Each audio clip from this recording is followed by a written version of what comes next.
Let me do the intro. The Cover is Sports Network.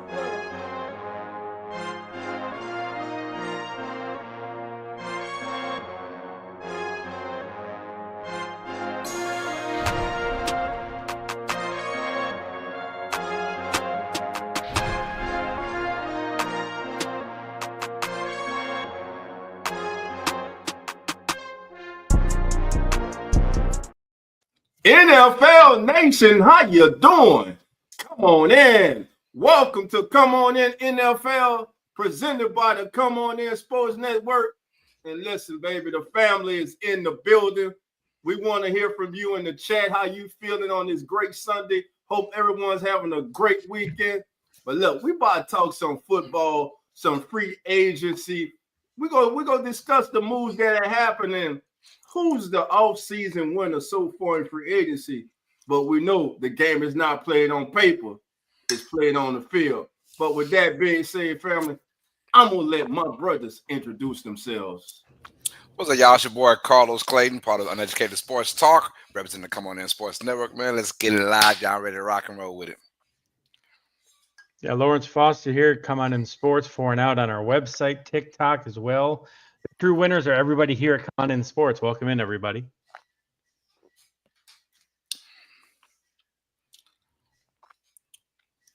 Hold on, Cowboy. You muted, baby. You muted. Yeah, no vocals there, Cowboy.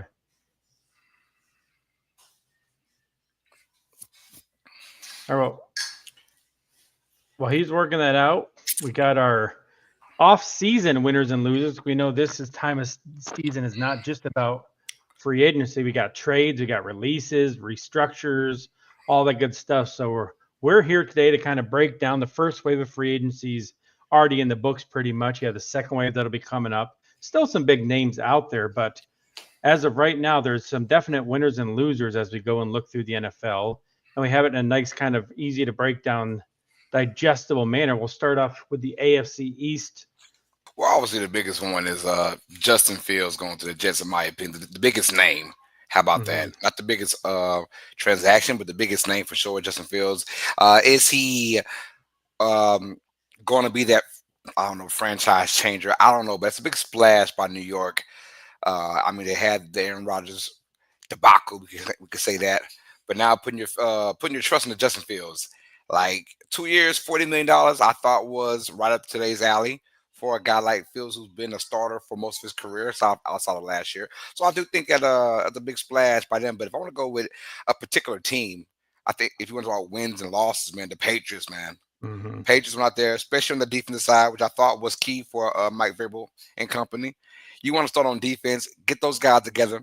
I like what they did by getting Milton Williams in there. I like the big boys, and of course, offense. I like the fact that I believe in this draft they're going to go heavy offense, heavy offense, because they went with a lot of defense in the offseason to get them on point. Now you got to start somewhere, and I think now with the new regime of New England, they got to go crazy offense in this draft. But as far as like making your presence known, I know that defense wins championships. The Patriots went straight for the defensive side of things, and they look pretty good. And I do like them getting Harold Landry to kind of chef's kiss towards the end. I mean, the guy's had 9+ sacks 4 years straight, so he's a guy off the edge that can get it anytime he wants to, man. And look, I've always said this, especially about the Patriots defense over the last 20-25 years now. It's been heavy Bill Belichick, but the mindset is still there, and I like teams that you can just plug and play. Yes, the Patriots have had a bad year the last couple of years, but it hasn't because of their defense. It's because of just the inability to get guys on offense. Well, they want to keep that trend going, and then I believe they're gonna go ahead and say, you know what, in this draft, let's go crazy on offense and let's build it up.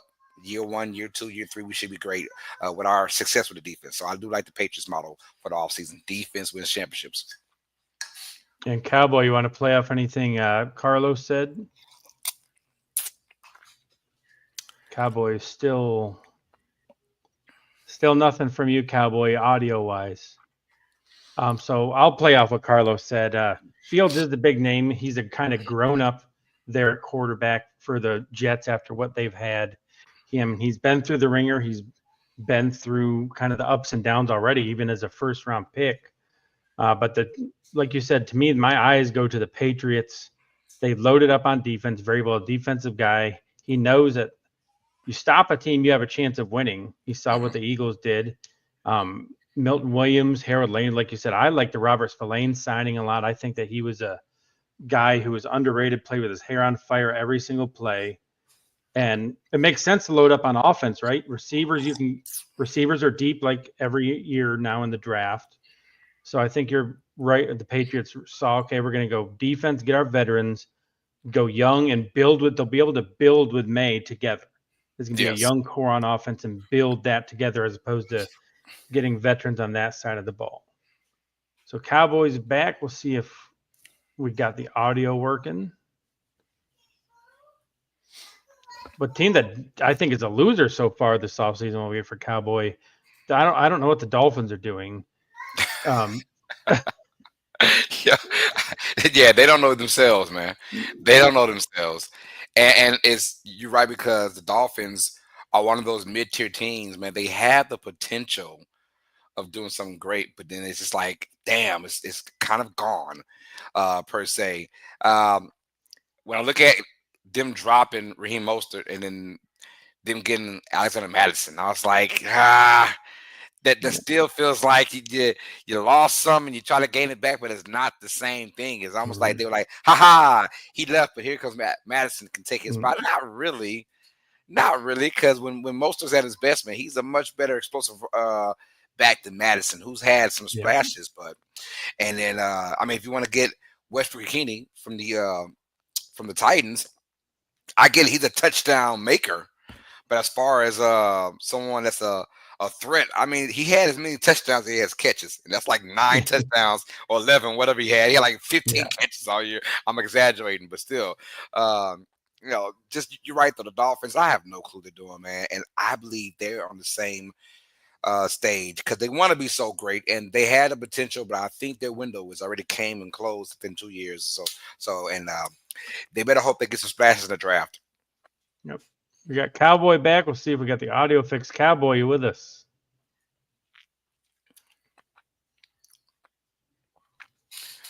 No, still not. But I look at the defense for the Dolphins. Like their offense, as long as Tua stays healthy, they're going to put up points. They do. But like I don't see where the defense. I don't get the direction of the defense. I don't think they have a vision for the defense. I mean, they brought back Tyrell Dotson, a good run defender, but he gets abused in coverage all the time. And you look at what the division is. You have Josh Allen, you have Drake May, who came on at the end of last year. And then whatever the Jets decide to do. But like you got to be able to stop the pass, and there's enough tight ends and running backs in the AFC that Dotson's going to be a big liability. Who's rushing the passer for them still? The Bradley Chubb trade just seems like a disaster. He has not done what they thought he would do. So like there's no direction for Miami, it seems like. And I know we're talking about the defense, but the offense, as great as it is, it has the wrong identity to win a championship. You know, they want to be fast, and not really, as they say, physical. And when you get into the trenches, that's why when they've gone the last couple of years and played in cold weather, it's an automatic L for those guys. The toughness they don't show, and that's a lot with their head coach. I love McDaniels, what he brings to that team as far as creativity. But when it comes down to the trenches, man, and I need to knock you out. You know, they still have yet to break out of that yet, and I believe they've got to find some guys that can bring that. So maybe it is hey, let's get a Madison who's more of a downhill runner compared to a Mostert who's more of a zone runner and running the space kind of guy. Maybe it's a message they're sending out. I'm not quite sure, but it's got to be more for the offense to get be more intimidating than to be look like we're a cool team. We're cool that can score 40 plus. You know, the identity's got to go because I've never seen a team ever that's played like that. Like even those teams like the Broncos with Peyton Manning when they're scoring much points. I mean, they get to run down your throats.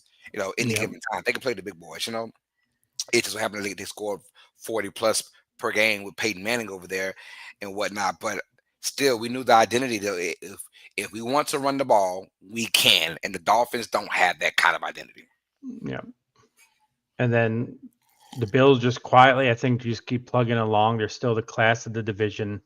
The biggest thing they've done this year is locked up their core pieces before they had to, and before they end up like Cincinnati, where they have to pay more than they would have if they had done it early. The Bills Right. with Josh Allen, Khalil Shakir, Greg Rousseau, and Terrell Bernard, they're four of their pillars moving forward, all signed extensions before free agency even started.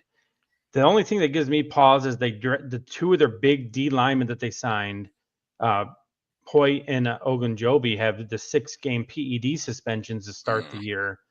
They're like, oh, that's not ideal to have two of the pieces you planned on being key cogs missing the first third of the year.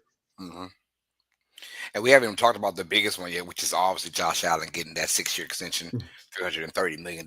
Right there. I love that. I know everyone might say, oh, duh, they're supposed to. But no. At the end of the day, it shows you, hey, man, we are about business. We're about winning.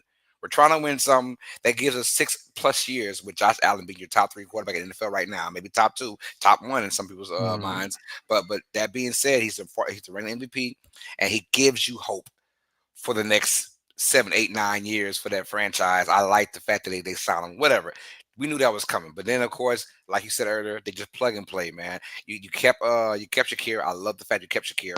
And then you get Josh Palmer, who I thought, man, he missed out on a few 100-yard games. It was just the fact that they either didn't really try to look for him in the pass game with Herbert in the new scheme for their head coach, their new head coach. But I like Josh Palmer going to the Bills, though. He adds a deep threat, and he adds someone that I think is going to play very well with Josh Allen.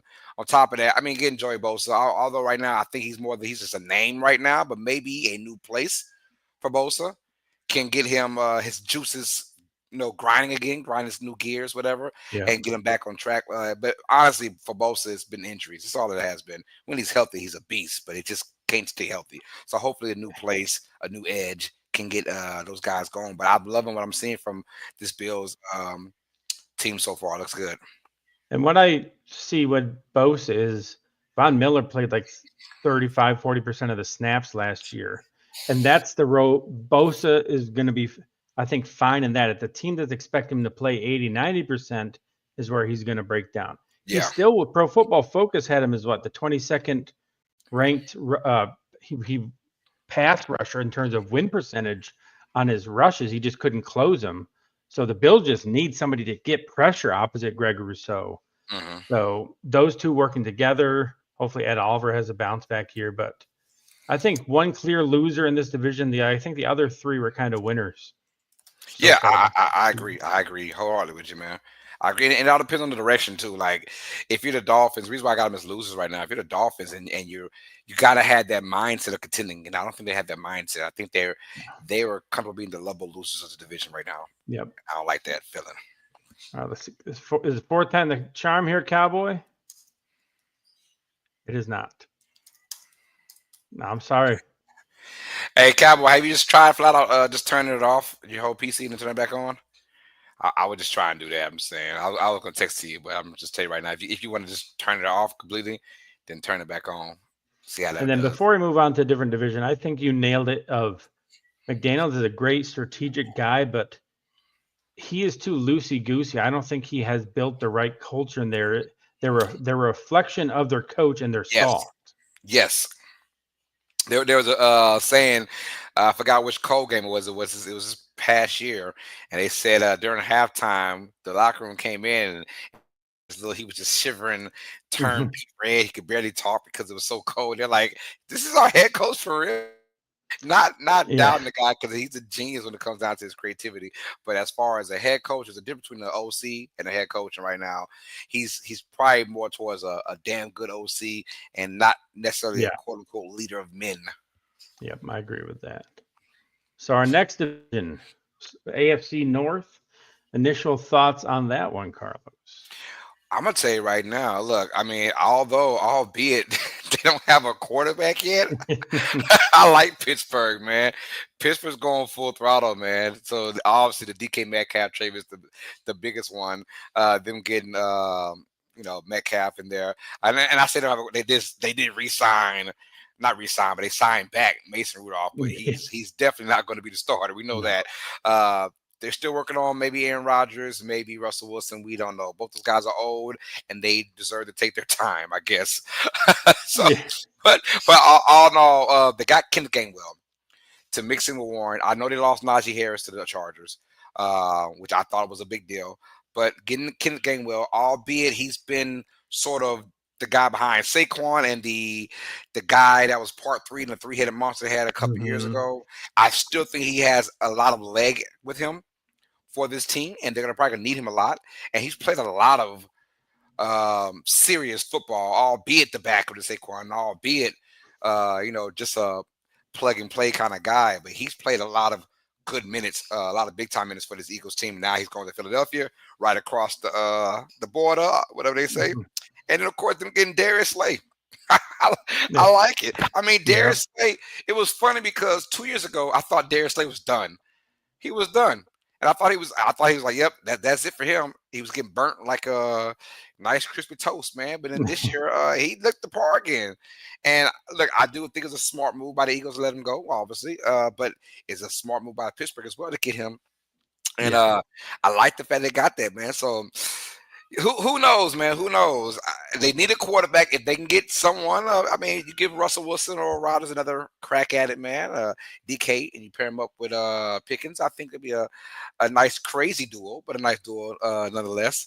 And I do think that Pittsburgh, just because of their activity, because they kind of have to. I like it because I think Pittsburgh. We spoke about Miami earlier, but I think Pittsburgh and Miami are in that same kind of realm of like we are contenders, but you got a lot of that. Well, I think Pittsburgh made something happen with it, right? Their identity to me is much, much better than the identity for Miami. And I like the fact that Pittsburgh went ahead and said, you know what?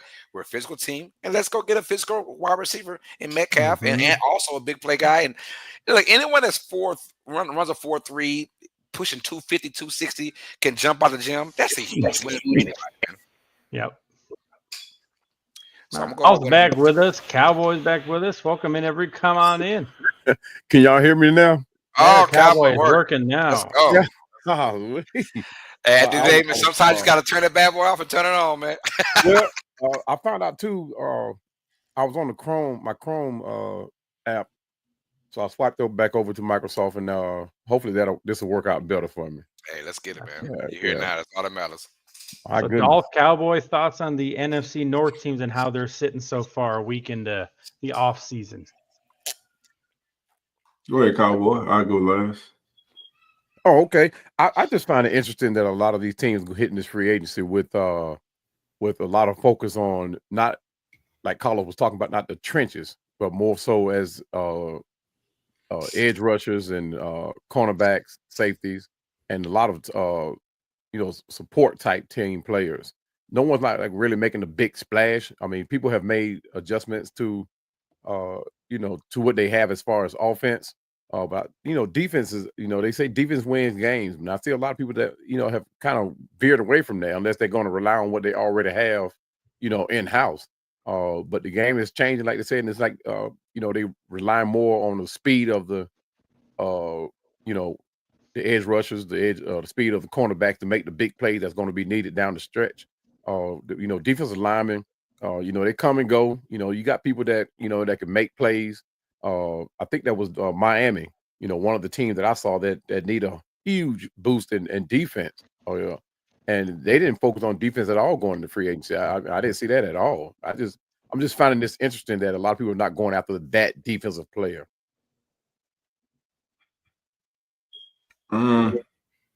Just looking at this, man. First of all, I kind of like what despite them not having a quarterback, I like what the Steelers did, bringing in Metcalf. You got their Darius Slay coming in, Malik Harris, and kind of a different back in Kenneth Gainwell. He's kind of that utility back. that they really haven't had. So I look at him. Of course, his years with the Eagles, when out there, he was very productive. I like that. They bring Mason Rudolph back from the Titans to be the backup. Well, right now, until they get a starter, I guess you can say Mason Rudolph is the starting quarterback for the Steelers. I don't know what they say about that, but and then you look at, man, we're still waiting on the big contracts to get done for the Bengals with T and Jamal. And what's up with the NFL sack leader? He's still out there. He's in limbo. And from our reports this week, man, the Bengals and Mickey don't like him. Let me just say that because of what they're doing, Trey Hendrickson. The asking price is asinine what they're asking for. So they're kind of like almost, you can say, holding this guy hostage. Mm-hmm. This guy he's performed well over the contract that you gave him.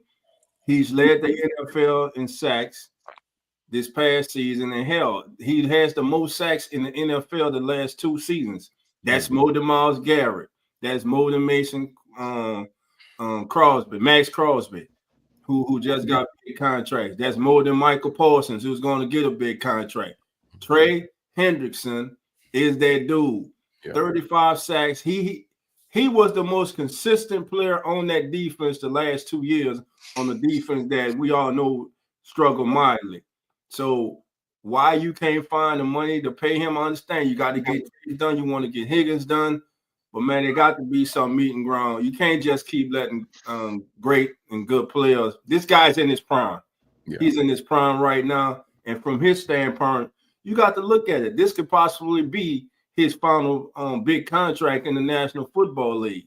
He wanted to get paid last year. If you pay him last year, you're not here this year dealing with the situation you are. But they chose that. Now, we look at the Baltimore Ravens, who also today signed back for their backup quarterback, which I like, Cooper Rush. Cooper Rush is signed today to a 2-year, $12.2 million contract to be the backup quarterback to Lamar Jackson. Mm-hmm.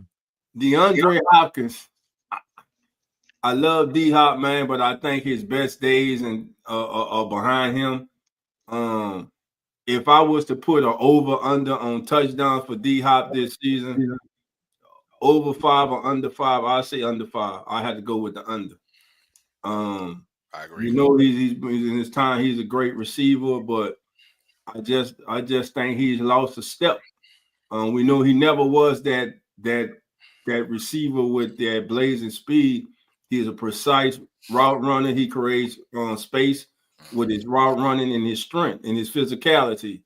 But him going to the Ravens, look, if he has anything left, that's a good match. But the thing is, come playoff time, coach, right now we're beyond the Ravens with regular season. It's all about what they do in the playoffs. Yeah, for those wondering, like, why, like, if we're not talking about the Ravens enough, because this is this time of year the Ravens don't need free agency because they already had that team set in place. They're more about the draft. And same thing with the Browns. Name a top dog free agent that's gonna say, Cleveland. yeah, they know that. So their whole money is the draft. Let's go ahead and get Myles Garrett. Let's secure him because Garrett's on his way out until they say, oh, by the way, we'll give you $40 million. Oh, you don't say.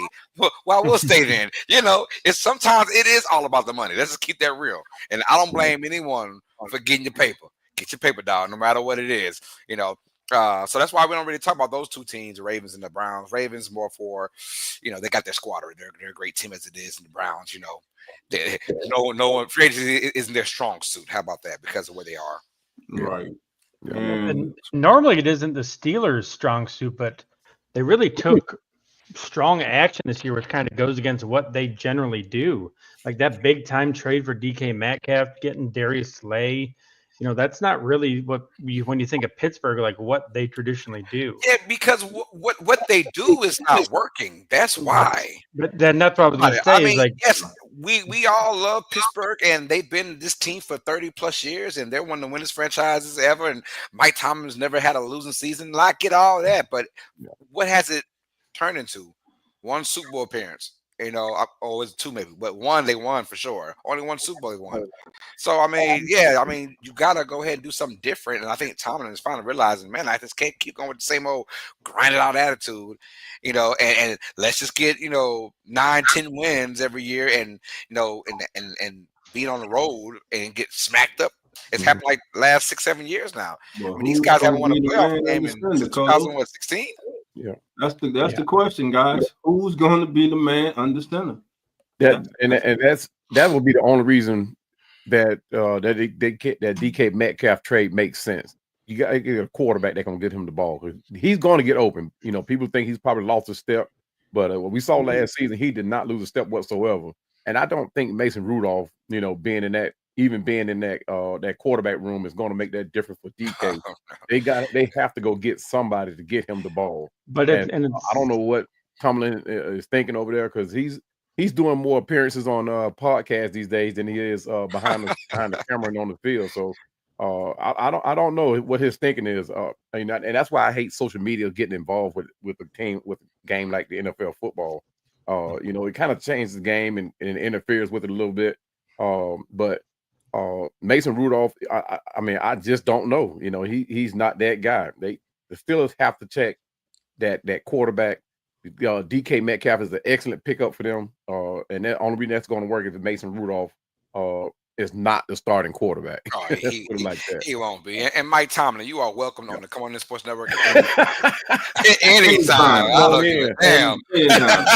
Anytime, brother, you can come on in. We can talk about how you change things up all day. But no, I agree. But I guarantee you, man, Rudolph will not be the starting quarterback. And of course, I think this year they're going to look for their quote unquote franchise quarterback. Although they had one in Kenny Pickett, they said, "Well, let that go." So they'll try again. Not franchise, man. He's not. I'm saying, but they had their attempt a couple years ago to have their franchise quarterback. It didn't work out. That man won with Kenny Pickett as his starting quarterback. And that's what Cleveland has to figure out too, right? Like Watson had to have second reconstructive surgery on his leg after the initial one. They keep pouring money, like they keep extending his contract with dead years to help to mitigate the cap costs. What are they going to do under center? They had Russell Wilson in for a visit after they traded for Kenny Pickett.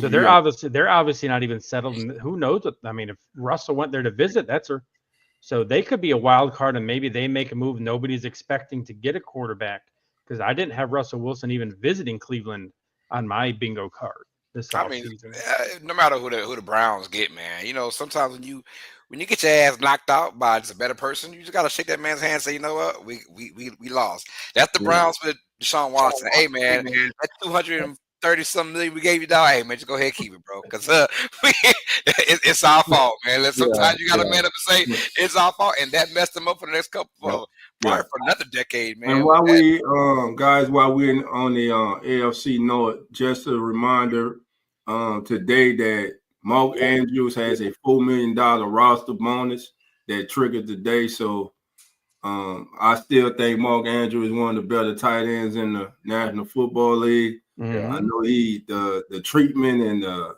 hate he was getting after that playoff game. No one felt as bad as that young man. I can guarantee you that. But Mark Andrews will be back with the Ravens, and again, Mark Andrews would be a welcome addition to many teams around the National Football League. Hey, would it be safe to ask the question, has Lamar Jackson run his course in Baltimore? I mean, he's still winning regular season games, but when it comes down to the playoffs, where it matters. I think the Ravens they're better with him than without him. Yeah. I mean, no matter what, you're not in this situation of going to the AFC Championship games or going close to it without Lamar. Lamar here. So and a lot of that's been on coaching. Yes, coaching has played a big time part. I think these coaches have really tried to blossom Lamar Jackson and make him the vocal point of the offense, when in reality, winning cures everything. Man, just win. We don't give a damn about Trent Dilfer won for the Ravens. He didn't give a damn that he was the winning quarterback. No, we won the Super Bowl. That's all that matters, man. So I think if the coach staff it says Lamar, let's run the ball 45 times with Derrick Henry, and you can still be a winning Super Bowl quarterback. Okay, cool, coach. Yeah. But they want to make Lamar pass it 35 times in the playoff games. It drives me crazy. And so that's the thing is they run it all year. The fact that he's still selling gear, NFL gear. I mean, his jerseys are still flying off the shelf. But when I can say when Lamar be all right. He's got a lot of money. Now it's about winning Super Bowls. That's it. Just win Super Bowls. He got MVPs. Win Super Bowls, man. Yeah. Yep. He was sacked. And that would surprise me too about the free agency or the question about the draft. They are not even talking about bringing up offensive linemen. He was sacked 23 times last year, and just in the playoffs alone. And you talking about, you couple that with 10 fumbles that he had, that can truly affect, the way a team goes when it comes to winning and losing, going into down the stretch. So I don't know. It's strange over there in Baltimore why they can't put together a team, even when they had Derrick Henry. It confuses me why they can't, go into the playoffs and compete. Yeah. Coaching decisions in the playoffs. And then moving to the AFC South here, we go from like probably arguably one of the strongest divisions in the league to a very, I think, weak division. Thoughts on how the offseason has went for these guys, Dolph, Carlos, Cowboy? I don't know about this division right here. On paper, it seems like Tennessee Titans will be the team that should be running this division pretty much, but they playing just as bad as any, like you said, being part of this division, and just as bad as Indianapolis. Why Indianapolis haven't went and got another quarterback? I don't know. I mean, Daniel Jones is not going to be the answer for them. I don't know that offensive coordinator is going to be the one that changes for Daniel Jones. But I just don't know about Indianapolis having Daniel Jones. But I see Houston being that team in this division coming out with they are addressing issues that they had last year. And, and they're picking up people who can actually get the job done. Wide receiver Braxton Berrios, the edge Darryl Taylor, even Christian Kirk, and I think that was probably one of their biggest, should have kept him. Oh, no, not kept him. What was the guy They have he'll be the second to Nico Collins. They have Tank Dell coming back from injury, so that's a pretty solid trio right there with Kirk, Dell, and Nico. We talk about Diggs. Yeah. I mean, these are guys that as far as wide receivers can add to an offense. And so Houston, I think in this division here, they're going to come out on top. Yeah, it's pretty self-explanatory. Houston's one of the teams. Hey, know your lane. They know know your future lane. As in, like this coming season, know who you are. They know that they have a chance to be a really good team in the AFC. They made it to the division round 2 years in a row now, so they know what it takes to get there. It's all about that next step, the next hump. Well, I think they did well to me. They got Christian Kirk via trade. I love it. Also got C.J. Gardner-Johnson. Yeah. Via trade. That was huge. Now, Gardner-Johnson we all know he's a locker room cancer. We all know that. But if you can get him hit his crazy ass for 1 year to help win a Super Bowl like he did with the Eagles last year, go ahead. Eagles said, man, this dude is great on the field and we love him, but boy, we hate this dude at the same time. He got to go. And they traded that man for an old lineman. So that's how I knew he was a cancer. He got traded for an old lineman. Damn. So okay. So anyway, Garner's there. Who when healthy and when he's in his right mind, he could really help out that defense that doesn't need a lot of help. I mean, they're a really good defense as it is already, and a young defense. Christian Kirk's there, and Sheldon Rankins also coming in. He's going to be a factor for them. So I do like Sheldon Rankins being there. And this team knows we can make the next step, and even a guy like Braxton Berrios, returner, slot receiver, he can make a difference in that game as well. Especially if they don't have Stephon Diggs with them anymore. So I like Houston. Rest of these guys, it kind of like good luck in the draft. How about that? There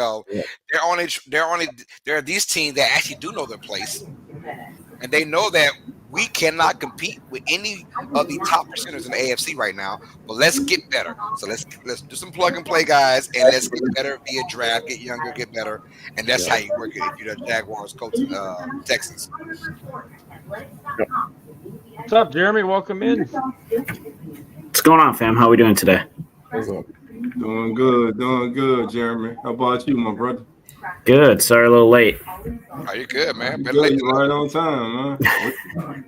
And to your point there, Carlos, that was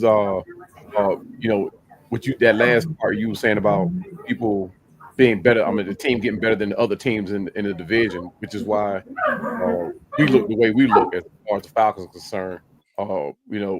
We already know we can get better than the teams and the rest of the teams in the division. What's concerning is the other teams in the division are picking up very key pieces to keep them competitive. The Saints, the Panthers. I mean, both of them have picked up players that I'm like, okay, what are we doing? I've had a second look at what we are doing. Who was that? And I had already said that if the Saints go and pick up, what's your running back over at Arizona? The running back in Arizona. That's a good question. Isn't it Connor? Scatterbo. Oh, Arizona State. Oh, yeah. Okay, you talking about college? Yeah. I mean, because that guy there is so severely underrated. But if any team in the NFC South picks that man up, we are done for as far as trying to stop the run, guys. I mean, that guy is another breed. He reminds me of he's played with Tampa Bay. Mike Allstott. Mike Allstott. Yes. He's a man. I enjoy watching that guy's highlights, man. I mean, I've seen them all and have watched them 2 or 3 times a piece, and hoping he does not come to the NFC South. I'm just hoping. If he does, he needs to come to the Falcons. Mike Allstott and Ward Dunn, my favorite duo back in the day. I used to love those 2 guys together, man. Jeez, that's before football was football back then. I used to love that. And going off what you were talking about with Houston, Carlos, they traded Laramie Tunsil. Their offensive line gave up a egregious number of sacks last year. Mm-hmm. There's reports coming out of Houston from beat writers there that the offensive line locker room was a cancer within the team. So I think that's part of when people were surprised at why they traded Tunsil. They're getting he wasn't part of the solution, right? They did that poorly even with him. He's getting up there in age. So I think you see D'Amico Ryans, we talked about culture a couple times, cycling people out that maybe aren't fitting in like you see in that locker room cancer, and just being like, all right, we need to get new blood in here. We didn't really work out last year anyway, and we still made it to the divisional round of the playoffs. So I think for them, the offensive line is a big target in the draft, especially a tackle, because they don't have anybody currently to replace what they lost in Laramie Tunsil. Does Daniel Jones going to the coach threaten the Texans' supremacy in the AFC South? Hell no. Nah. I think Daniel going to Indianapolis actually give them a chance to compete. Because it was clear that Daniel Jones didn't get along with the offensive coordinator over in New England. So that may have had something to do with did I say New England? Minnesota. New York. So it was clear that they didn't get along. So maybe that's why I was saying earlier that if he and this is coordinator for the Colts, if they're able to coordinate, they actually might become competitive. Would I say to dethrone the Texans like Dolph said? No, that's low. But to be a better team and maybe get a wildcard spot to Cowboys' point, yes, they could. I mean, Richardson was. I don't know what y'all say about Richardson. He's a headache to me. So just watching him play, I mean, sometimes you got to, But we knew that. They going to camp right now. I think Jones is going to camp. Honestly. We knew that when he was coming out, and everyone knew that kid was not ready to be thrown. Was not ready to be given the reins to a franchise. Right. He needed to sit behind a veteran and develop. They threw the kid out there. Now the kid is failing. Now, this regime here, they want to move on from the kid. They say they're bringing in competition, but let's be clear. They're moving on from the kid. You're telling him, hey, you are not we don't believe that you're the guy for us. And listen, he did himself no favors by doing something that we never saw before. Right. When he kept Yeah. himself out the goddamn game. Now you the leader of the team. He lost half the team right there. But if I'm playing with you, man, you the damn quarterback. How you gonna come out the damn game? Despite what's going on. So and the person that not upsets me, but confuses me the most is in Jacksonville. Because is it the quarterback or is it the organization failing to put the necessary pieces around the quarterback in Jacksonville? Jeremy, I'll get your thoughts on that. I mean, I'm not a big Trevor Lawrence fan. I never really have been. I mean, I think Pearson was a good coach. I think it's on Trevor Lawrence. I mean, I think you've had good pieces there. You've had ETN. You've had you had Kirk at one point. I mean, I don't think it's a lack of having pieces around you. I think it's the lack of being a good quarterback. I think he's always been looked at to be a better quarterback than he is. I'll say this year didn't do him any favors. Half his wide receiver core went down. Thankfully, Brian Thomas Jr. stepped up and did great for him. But I really, to me, I think at this point, it's a change in quarterback. I think they've held on to Trevor Lawrence too long.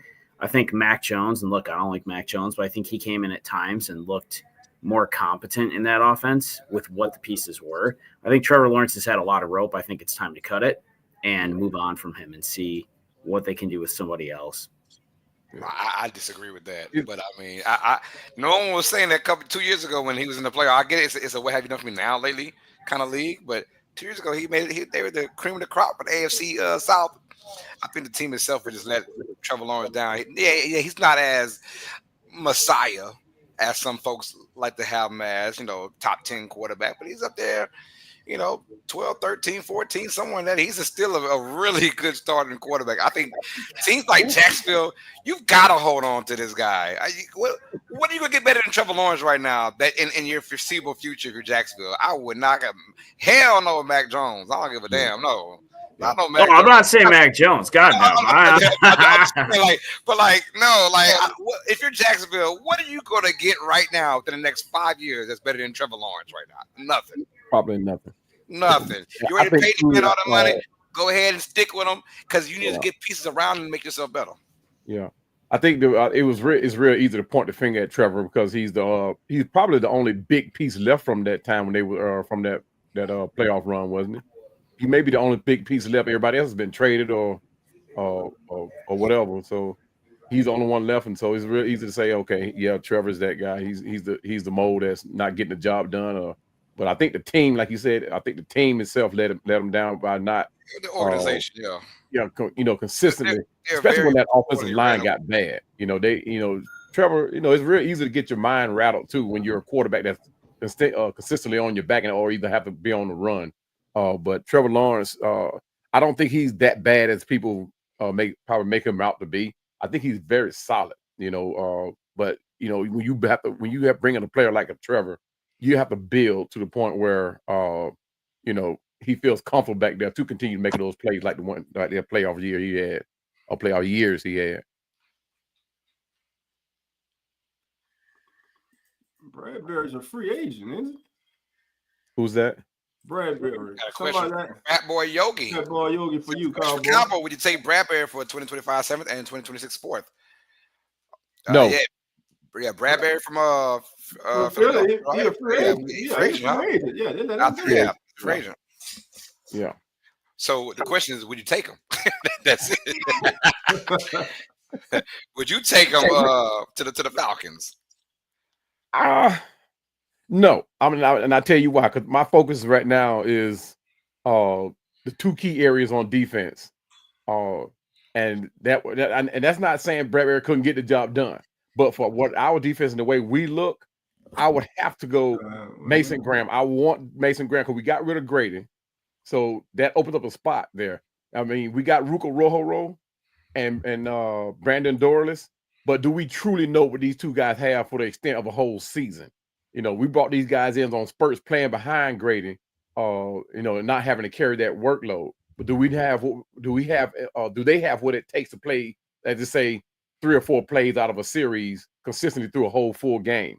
I like the looks of what Rojo bring for us, and my faith is in him. However, when it comes to that edge rushing spot, or not edge rushing spot, but what we lost in Grady Jarrett, I mean, I have to say I want to fill that void because we did lose a lot in him, and he did produce for us. So and that hurts me, not I mean personally, because I love Grady, and I understand it was a business aspect. But I mean, I have to go into the draft looking for somebody that who are already doing NFL type stuff, and I think that player is Mason Graham, and at the same time, right behind that, pick up Malik Stark to play safety, and I think for me that will solidify our defense. Gotcha. All right. Looks like we lost Lawrence. And Lawrence had our boards. Okay. All right, we're gonna keep this thing going. All right, since we're talking Cowboys, since we got you right here, Cowboy, today, a $10 million kicker kicked in, guaranteed money kicked in for Kirk Cousins. On your best estimate, is it a good idea to keep Kirk Cousins now, or would it have been better to release him? And then I got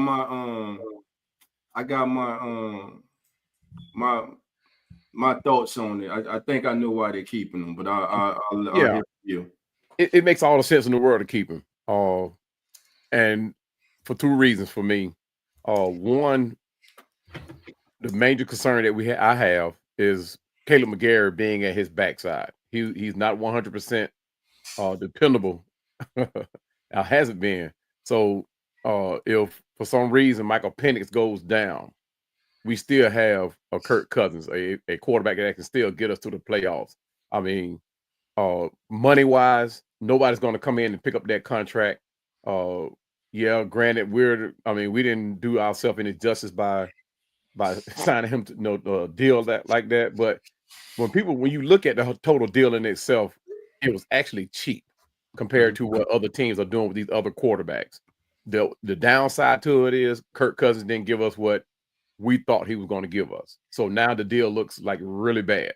Because if Kirk had got us to the playoffs and or beyond, no one would have ever questioned that contract anymore. I mean, regardless of what it could be.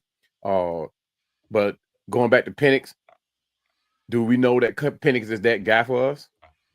Penix only played 3 games. He showed spurts of what he could do. Yes, it was a great idea to keep Kirk Cousins. Great idea. Yeah, I agree. I keep Cousins as well. He might be the most expensive backup quarterback, but hell, I mean, if I know, I mean, God forbid, what if Penix does go down? At least you have a veteran quarterback who's been there, done that. And Kirk Cousins, I like the fact now Kirk Cousins is he pissed off? Yeah, probably so. I mean, his feelings are probably hurt, his pride is probably crushed, but he's still making a lot of money. You know what I'm saying? He made a lot of money. At the end of the day, he can just cry his tears with all those $100 bills in his hands and. You know, there's nothing wrong with being the highest paid backup quarterback in NFL history, bro. So, and just the way of today's NFL goes, man. I mean, like I said, knock on wood, but he might get another shot. If there's a barring injury to Penix, we hope not. No, for sure. So I like them keeping Kirk Cousins. Does Cousins want to go out there and prove himself to another team? Hell yeah, he does. But it's still a business, and still a business, and it is what it is, as they all say, bro. So I like keeping them. You just never know. I mean, you made your bed, laying it. The Falcons, you knew what you were doing in the first place. You knew you had a guy come up with Achilles injury, out of his prime, pretty much, but still a valuable quarterback. And he had some good. He wasn't flat out terrible. Right. But he did show some. And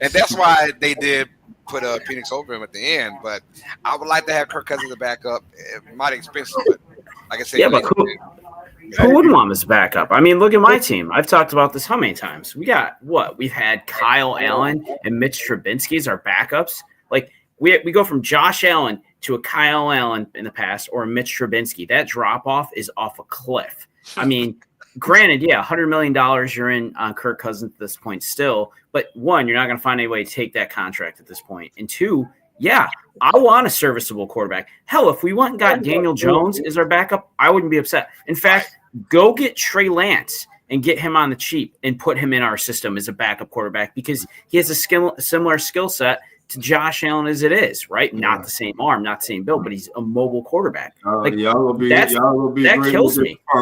Y'all will be greatly disappointed. I still believe in that kid. Y'all gonna be greatly disappointed. Don't do it. I mean, don't do it, Jeremy. Don't someone's trash is somebody's treasure. Look at Malik Willis. We talked about him before. I want to see Trey Lance given a real good opportunity. You know, see, I'm with Carlos on this one. I think the kid can still ball. Give him a real Trey Lance is just like Zach Wilson. Should have never been picked where he was. No one wanted Malik Willis either. Look what he did this year. Just saying. Won with 2 games for the Packers. Like 2 games? I think 3. He actually saved them and got them in the playoffs. I thought Willis was, he was. I thought, get him out of there. But no, it's about where you go. Again, it matters where you go. You know what I'm saying? It is. Sometimes you need to change the scenery. Well, I guess a third change of scenery might work for him because the first 2 ain't working. Look at Sam Darnold. He never got a fair shake in both those as well. Obviously injury. Trey Lance, injury happened, bro. Man, he got beat out. He never got a true shot. I'm with Carlos. Never got a shot. The injury happened, and your guy Brock Purdy had a great year. And there's no way, as a franchise, you can go back to Trey Lance. This is no way you can. 100%. If Purdy did not make the playoffs, or he was one and done, they might go back to Trey Lance. But the man went all the way to the NFC Championship, and then he got hurt. He could have went to the Super Bowl with Purdy. Who knows? So at the year, he came to Dallas. It was out of him and Cooper Rush. Cowboys traded for him. Yeah, I'm telling you, the reports coming out of here because I'm in Dallas. Yeah, and he ain't that dude, bro. Nah, man. He ain't that dude, bro. Here's my only thing with that is, okay. Throw him in a real game when it matters, and let's see. He played this season. He played the last game of the year when no one Yeah. know about that He game. really didn't get a shot in Dallas. He didn't have a chance in Dallas. Man, stop making excuses for players, man. You know why they did it? Because Jerry Jones didn't want to pay old Cooper Rush. Yeah, that's it. Money. That's it. And now Cooper's gone. Yeah. Now what? They both gone. Now Cooper's gone, and you don't have Trey Lance. So all you guys, Dak. I'm like Trey Lance can go. If I'm the Saints, I don't want to start him, but let's get him there. Let's backup spot. I want to see the potential for Trey Lance. I'm just saying. I want to see the real deal, man. I agree. Somebody can kick those tires for cheap. He's got a lot of tread left on him, and you can bring him in for cheap and see what he can do. Look what San Fran gave up for him. If you can pick that kid up, thinking there's that talent. What's the right fit? What's the right fit though? I look at fit. Hell, I'll take him at the Bills, and I would not be sad. We need a better backup. I've been saying that for years. We've never invested in that position. I'd give him a shot. Why not? What are you going to have to pay him? Not much. What you got to lose, right? On a former first-round pick, you got nothing to lose on that for the cheap. If the Saints trade Derek Carter to quarterback, would it be? Jerry, Lamar Jackson. Our time, man. You know they. No way, no time like that, bro. I love you, Jerry. I ain't even answer that. I let Carter. I'm not even answer that. Another reason I would trade or release Kirk if he goes to the Saints. That's the only way. Oh, you don't want that. No matter who our quarterback is, we beat y'all there. It don't matter. It don't matter who the quarterback is. We suck and still beat the Falcons. Oh man. We 5-12, but my year was okay because we beat the Falcons. We split with it. We got it. You know what? No, you know what? Every Falcon fan Saints fan comes in, and when they beat us, it's like they won a Super Bowl, which I take all day long. I take all day long. But we know how it feels to actually win. I And not blow it. Now this about to go a whole different way, but go ahead. Hey, but that was Jeremy, this is where you got to wind us back in, Jeremy. You got to wind us back in. No, I'm enjoying this. I'm just watching this unplay and unfold. You got to wind But us the back in. Falcons did not lose that. I'm gonna take that back. The Falcons did not lose that Super Bowl. Who lost it? He over there coaching over in San Fran right now. You don't think so? No, every single person that had on that red and black lost that. Well, all of them. I gave many of the players on the field. I went and I said, and ultimately the head coach is going to take the downfall, right? But I said Dan Quinn, when he heard that play come across the headset, he should have called timeout, said, "Hey, Dan Quinn, kick me my field goal." See, Dan Quinn was a first year, second, but he was not. He's a defensive coordinator. He the head coach. I don't give a damn. Yeah, I understand. Yeah, he's the head coach. I said ultimately he's gonna set the downfall. But ride them. That boy, hey, just like over at we gotta talk about this. Just like over at San Fran, he's doing the same thing over there. His ego is getting in the way and has gotten in the way, and it's become the downfall of the 49ers with the same type of. All right, Cowboys. So what deals you like so far outside of the Kirk Cousins $10 million whatever they did to keep him there for a minute? What deal do you like or don't like that Atlanta's made so far for the free agency?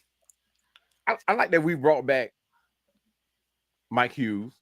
Mm-hmm. I like that we're restructured a couple of contracts to gain more money. But the move that I would like to see make happen is that we have to bring in that guy, whether it be Malachi Starks or Mason Graham. Those are the only two moves I'm looking for this draft. Now, as far as all these free agency signings that we've got, Diablo, I mean, I like him. He brings the speed to the defense. Yep. He's a sure tackler, which tackling was one of our problems last season. What's the other guy? Mike Hughes. No, Mike Hughes. He's already been there. It's good for y'all. But we have to shore up our Leonard Floyd, Morgan Fox. Yeah, and see, like none of these guys are not going to be that guy. See, and that's what Terry Fontenot is doing. He's filling the roster up with guys that are safe bets, and he hoped that something's going to come out of it. But he's not making that move. For us, the Atlanta Falcons, especially on defense, we have to find that guy, like Trey Hendrickson.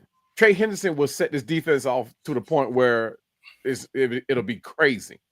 And you sign a Trey Hendrickson and then turn around and draft Malachi Starks. Come on, man.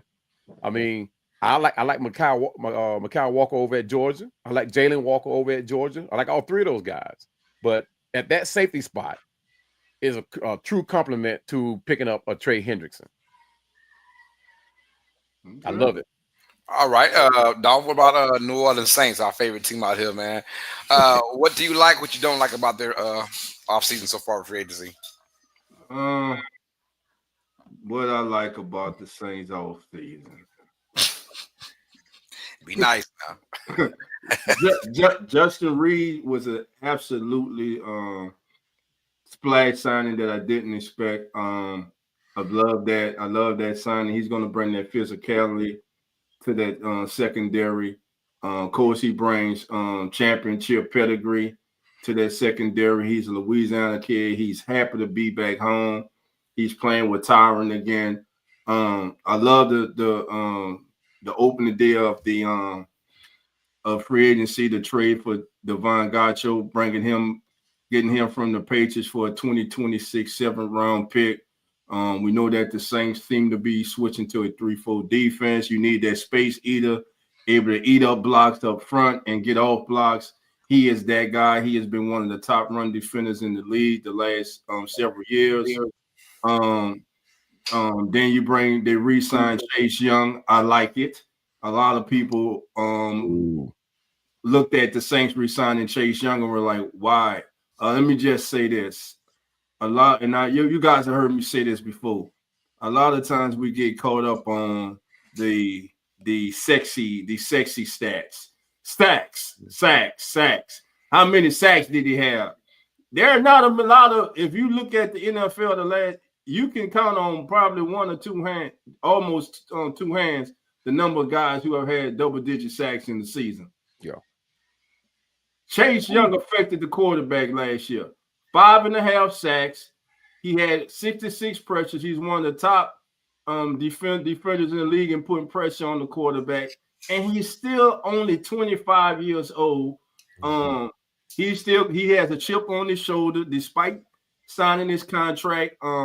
After signing with the Saints, he made it clear that this is where he wanted to be. He loved how he was treated. He loved his teammates. He loved the city, him and his family, and he had no plans of going anywhere else.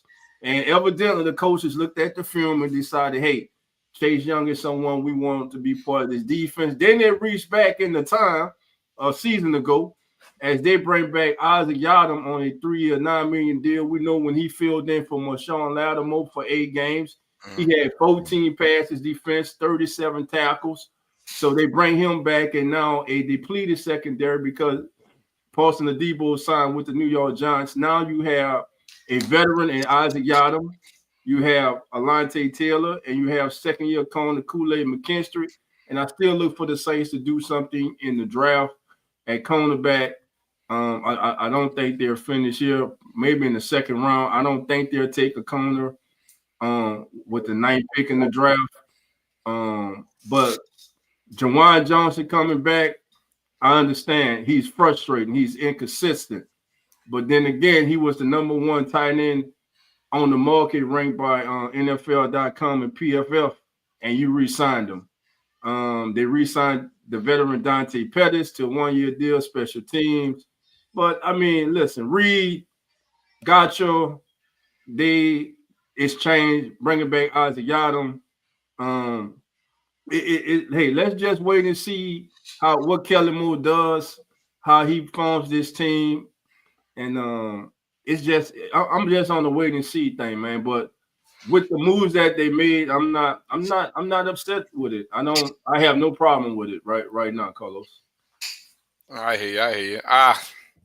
Yeah, I'm kind of on the fence too. Didn't know how I felt about the Chase Young pickup as well. I mean, the pickup, but the re-signing. But I like his pressures are enormous. I hate the fact that he just doesn't get to the quarterback, man. Like he doesn't finish the job. Every time I see him, he's just close but no cigar with the quarterback. Like, come on, man. But no, you're right though. His pressures is the reason why he's got that deal, though. Honestly. And as far as the acquisition for New Orleans, but isn't that what it takes, though, Carlos? Isn't that what it takes to get to that pressure? Because even if Chase does not get him, let's just say Chase does not get him, but he brought that pressure. Yeah, you got somebody else in that line that like Von who could possibly get the sack. That's just the issue. We had nobody else getting the sack. That's pretty much what the same predicament we in. A quarterback can get out of that pressure and throw for first down. I've seen that a lot, too many times. On a different team, that's probably a sack by somebody else or by him. Yeah.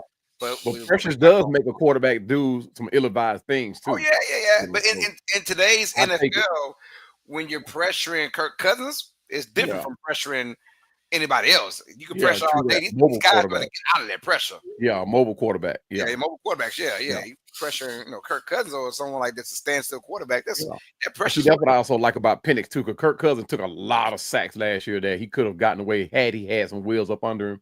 And that's what Penix brings. Penix is not going to he's not going to be another Michael Vick. Let's put it like that. But at the same time, he does have wheels up under him where he can get out of that that quote unquote pressure that we were talking about. Right. He's not going to sit there and just ball up and take a sack, which inadvertently helps us out a lot.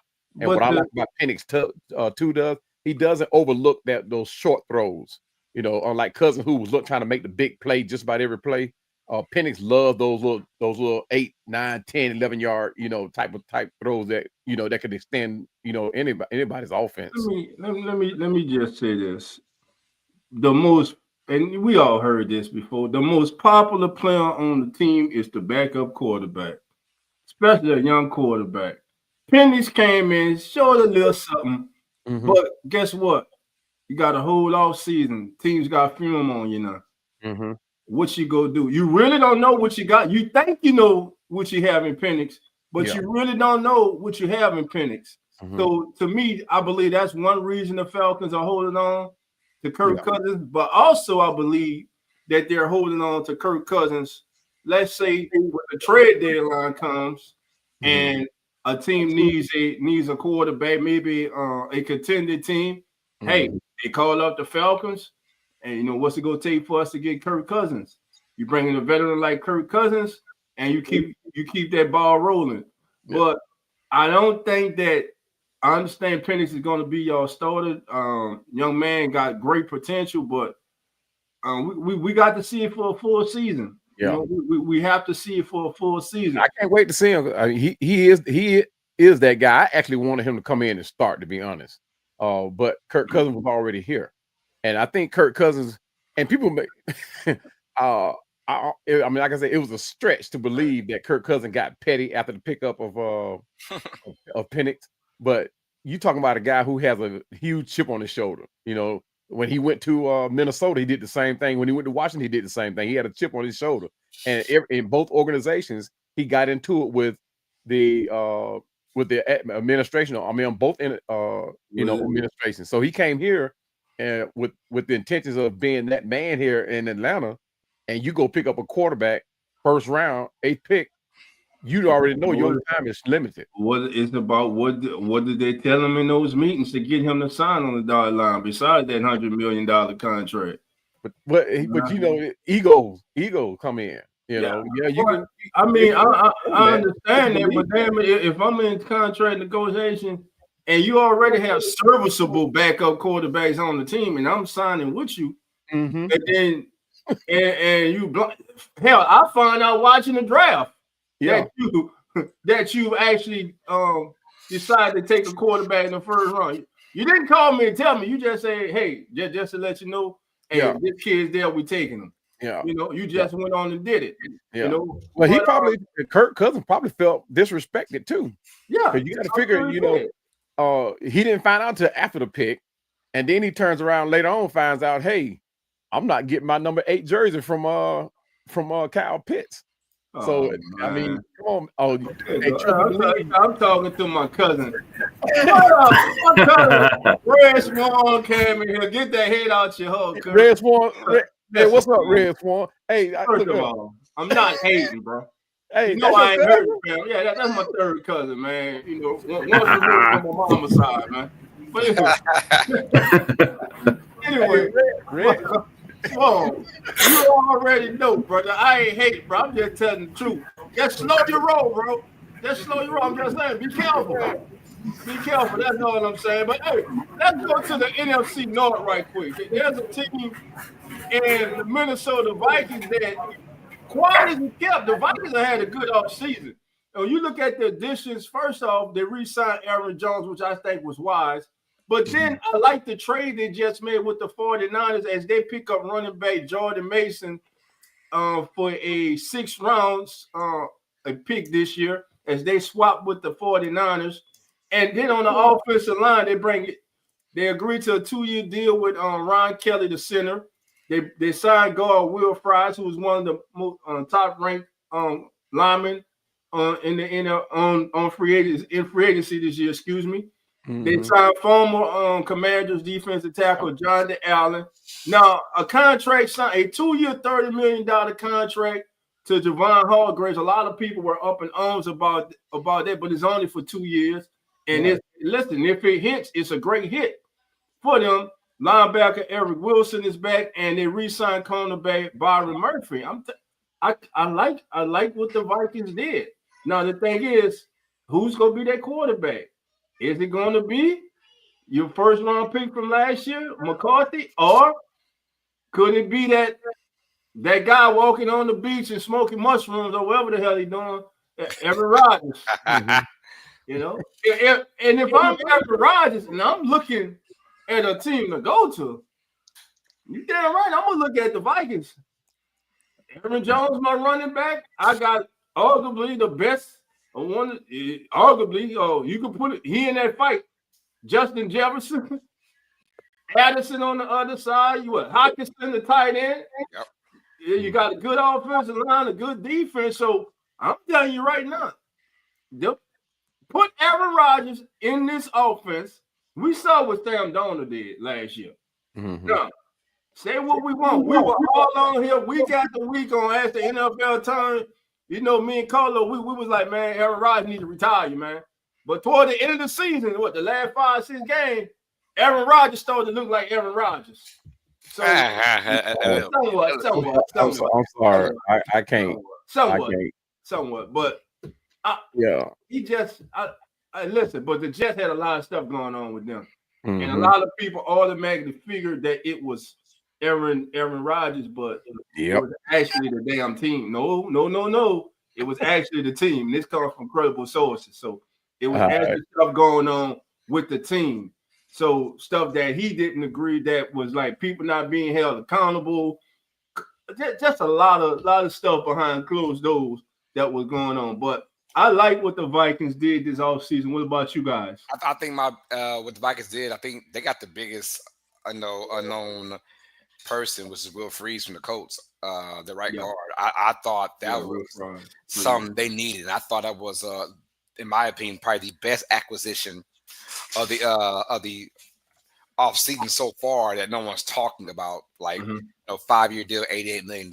He's a road runner, man, and he's a guy that can crush it on the run, and that lets them know if you get him, a guy like him who's a great run blocker, you're probably looking forward to maybe starting your young quarterback. Aaron Jones in the backfield can still run that ball, although he has some fumbling issues.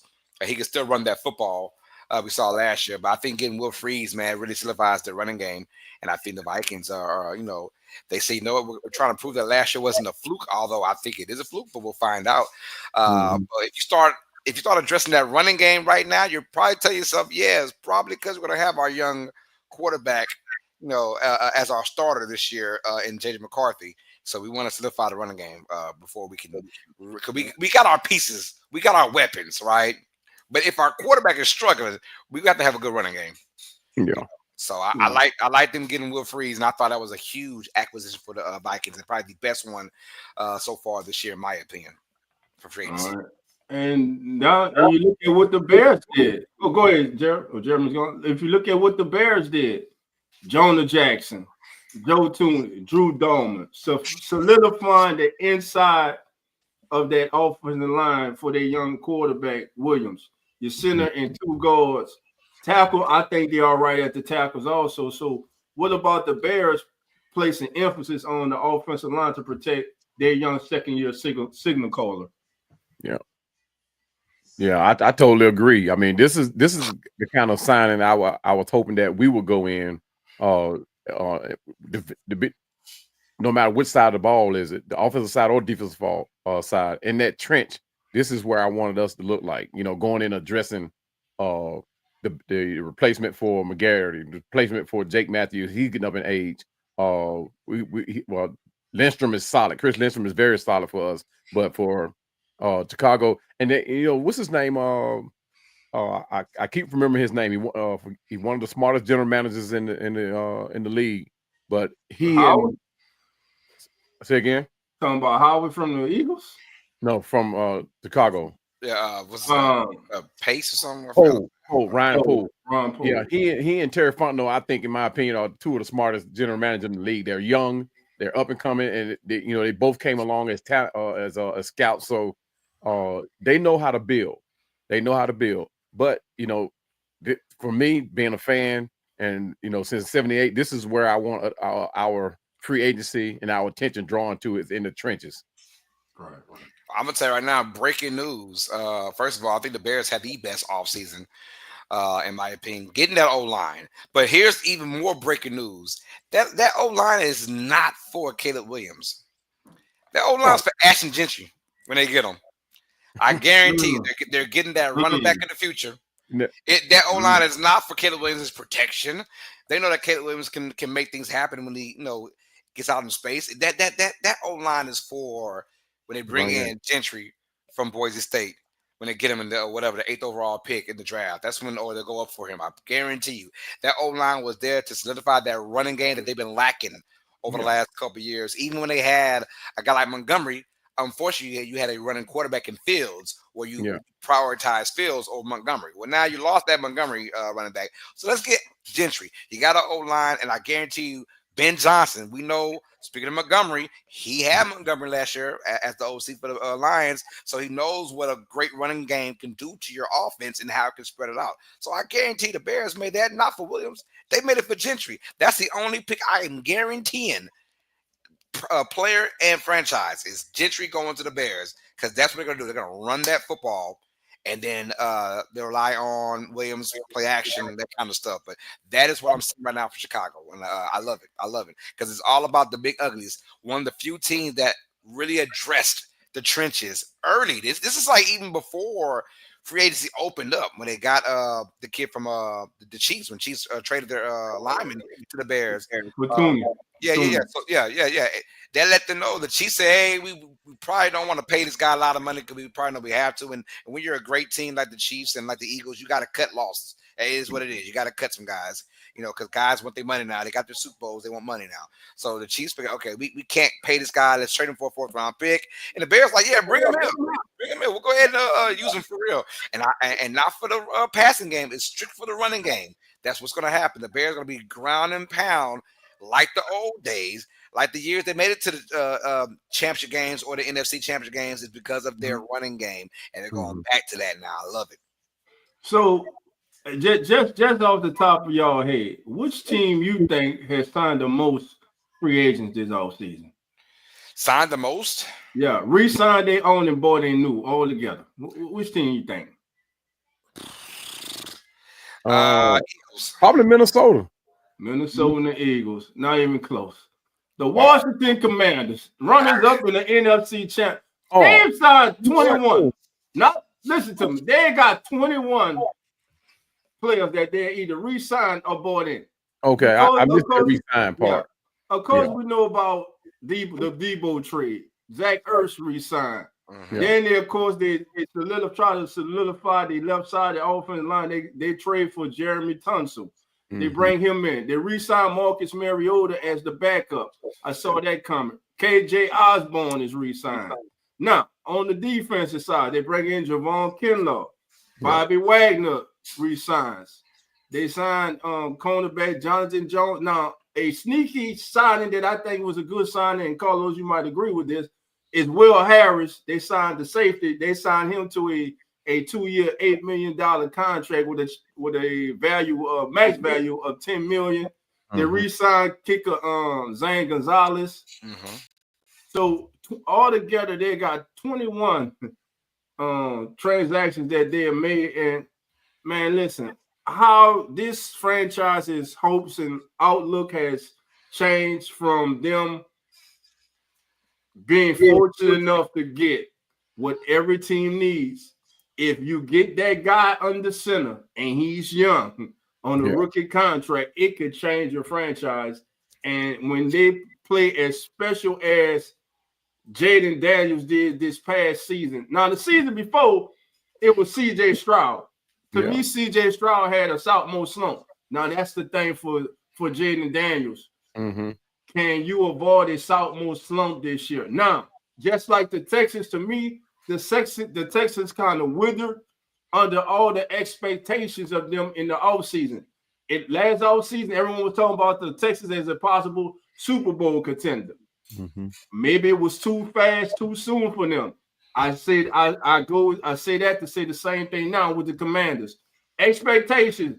Debo's coming in. You traded for Larry Tunsil. That's you bought the D lineman.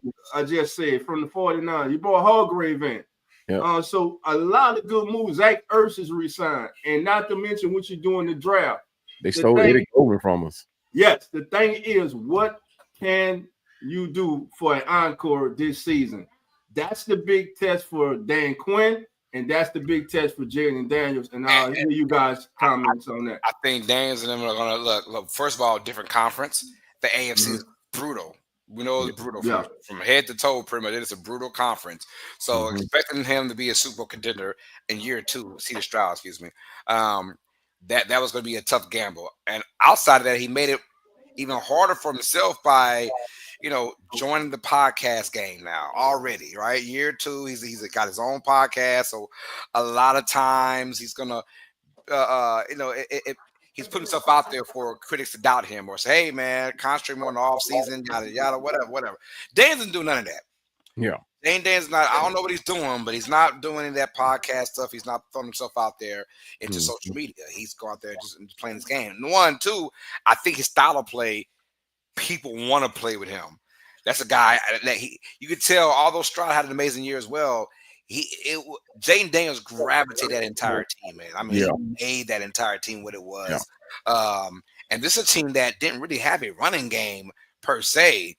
You look at Robinson. I mean, Brian Robinson was their running back 1, but he didn't get a lot of yardage for an entire body of season. Of course, Austin Eckler, he plays the scat back style. But as far as everything was ran through my man Daniels, and people want to play with him. I don't see a sophomore slump coming because 1, the conference is still the NFC and it's a lot easier. But 2, just the fire I saw from this kid. Although Stroud had a great year, he was never in the MVP conversation 2 years ago. Jaden Daniels was legit MVP conversation throughout the entire year. He was never going to get it because he's a rookie. But he was, man, for about 9-10 weeks of the season, out of 17 weeks, he was a legit MVP candidate in my eyes. And look, people are going to love playing with this guy. Zach Ertz, I know he loves playing with this guy. He kind of, brought his career back up and made him relevant again. Bobby Wagner, like my girl Megan said, Bobby Wagner's back. He re-signed with Dan Quinn, those guys. And I'm loving what this team is doing. Hey, bring in Tunsil to stay blocking for Daniels, and sky's him for this team. Now, as far as the NFC East is, look, when you win the Super Bowl, I don't care who you are. I said it earlier. When guys win that Super Bowl, it's about money now. Yeah, I got my Super Bowl ring. There's no more. I want to get paid. So when you see the Eagles, how they let go of Sweat, how they let go of Williams, how they let go of a lot of these guys, look, we can't pay everybody. And that's how it is. That's why you don't see too many dynasties in the NFL, because you just can't pay these guys, right? And this isn't the NBA where one person can help you win a championship. No, this is the ultimate team sport in football. So a lot of these guys want their own individual accolades as far as money-wise now. Once they win a championship, bro, I got to get paid now. So you see these guys, and they will gladly go elsewhere to get that big money, because we already had that thing called a Super Bowl now. Now I ain't worried about that. Let's get paid. So Eagles, and to say that, they're still going to be a great team. You got Saquon Barkley back there. I have no doubt the Eagles will be in the playoffs yet again. And then the one team that I'm looking at, like, what the hell are you doing? The Dallas Cowboys. Yeah. And I guarantee you, Jerry Jones is going to say, I like our squad right now. What we have right now. No, he is full of crap. Yeah. Tony is full of crap. Him and his son, the same thing. We like the team that we have right now. No, you do not. You didn't like him last year. You just said the same face. They, once again, besides re-signing their D tackle, I forgot his name. He's got a big long last name. But besides re-signing him, the Cowboys haven't done that much this year. Yeah. That's why I was being surprised they were able to hold on to Michael Parsons. And you saying people want that ring. I was surprised that Myles Garrett re-signed with Cleveland. But money talks, right? So money talk, $40 million per year. That talk to anybody. Yeah, and that's why I was pushing so hard, man. I'm talking about. I did so many videos on Jaden Daniels, man. When we had the opportunity to move up in that draft, I was like, I don't care what it took. We should move up in that draft, leverage this draft, and get Jaden Daniels. I was watching this kid. The only thing that I could pick that was wrong with him, well, he was a little thin. Yeah. You could put 10 pounds on him, right. But that guy was, watching him at LSU, man. I mean, and I'm a Miami Hurricane fan. So I was watching this kid, and I'm like, this guy is doing stuff that NFL players are not doing. Starting quarterbacks are not doing. So when we didn't get him and he ended up at Washington, I already knew what was Washington going to do. And like you said, Washington don't have that run game, which is why they only signed Jeremy to that 1-year deal. They're going to go get a running back. Who that be? I don't know. If it ends up being Scotterbo, oh my goodness, you talk Super Bowl. But they surrounded Jaden Daniels with more weapons because they didn't lose anybody. So they actually brought in more weapons for him with guys who can make them plays on third downs. Okay, you look at Debo, look at Osborne. Both of those guys are third down type receivers. Yeah, Debo back in the day, because he was that guy you can count on to go on to first down and more yardage. But he's a third down receiver. Zach Ertz, they re-signed him. They re-signed John Bates. I mean, these are sure-handed guys. Perfect for Jaden Daniels. Perfect for a guy like Michael Penix, like what we need. Which is why I can't understand why we ain't addressing that tight end position at all. But they came in and Dan Quinn is a defensive guy, so he knows what it takes. So you look at the defensive guys that he brought in the trenches. Eddie Goldman, yeah, he's up in age, but at the same time, he still was a solid type of guy that can stop the run. Javon Kinlaw, Bobby Wagner, you talking about guys who can play the game. They are not old, but they can get the job done. These are defensive guys that has been their whole career. And Dan Quinn knows that, and that's why he either re-signed him or went and got him. Go ahead, Dolph. Muted, Dolph. Muted. I got you. All right. So just give Bobby Wagner his gold jacket when he retires. Let me first let me get that out of the way. Now back to you guys saying with the Cowboys, they were quiet to reach him. Now I like some of the moves they made. The moves that they are making are risk rewards. First of all, they get Miles Sanders and Javonte Williams. Mm-hmm. That's upgrades to what they had in the backfield, Carlos. I see your face. That's upgrade. Go ahead. Healthy Javonte Williams is better than Rico Dowd, in my opinion. Then you got Dante Fowler Jr. He comes back to the Cowboys. Now, Carlo, he really gonna shake his smile on this one. They picked up and signed a player who was a first-round pick, but had a problem staying on the field. But when he did play, the few times he did, you knew he was on the field. And Peyton Turner, I'm telling you, just watch that. Then they got Solomon Thomas from the 49ers. That's what I think about you. I thought you were about to say Solomon Thomas at first. Yeah.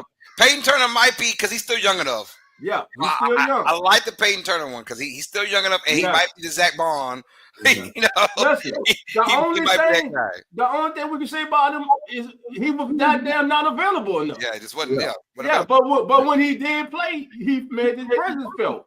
Now you look at they trade for former Oklahoma linebacker and I almost say San Diego Chargers again, LA Chargers linebacker Kenny Murray. They bring Murray in. I like that.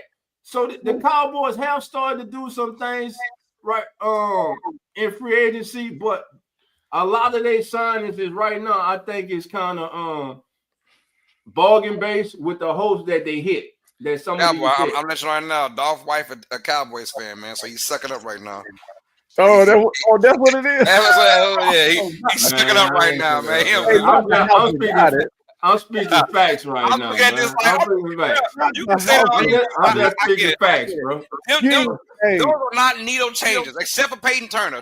Turner had the ability to be a needle changer. Those guys are not needle changers. Miles Sanders had his shot already with a team outside of the Eagles when he left there. He went to the Panthers. He's the number one guy. Did his part for that team. Wow. So I mean, they're just pieces. What about Javonte Williams? Javonte Williams. There's a reason why he's so young and on another team, right? He's so young and so talented. Why is already in year 3 or 4? He's already on another team. And Sean Payton know a thing or two about decent running backs. He know a thing or two about it. Yeah, let that man go. I'm saying, like, I get it. Every man's trash someone's treasure, and the Cowboys could pop up with these guys.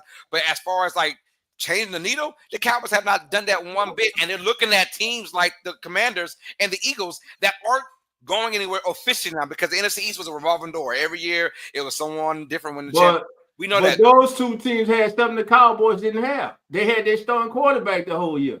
If that plays the entire season for Dallas, they're in the thick of the playoff race. Hey, I'll tell you, though. They probably are. They probably are somewhere in that wild card range to win the division, maybe. But still, I'm not. Nah, that's not moving the needle for me, dog. Not their picks. Peyton Turner is the upside because he could be like the Eagles' Zach Bond, right? Because we just don't know about the kid because he didn't play. So, but the rest of those guys, I've seen them. Murray for the Titans, now he's with the Cowboys. I've seen them. Not a needle changer. Solomon Coleman. Yeah, go ahead, Cowboy. Now that you read that note that your wife slid over there to you. Yeah, that's what it did. Yeah, go on there. Yeah, throw it in the trash. Dump it in the trash. Don't even. Yeah. Tell you like you did your job. First of all, y'all gonna start hating on the boys like that. Cowboys have one major problem.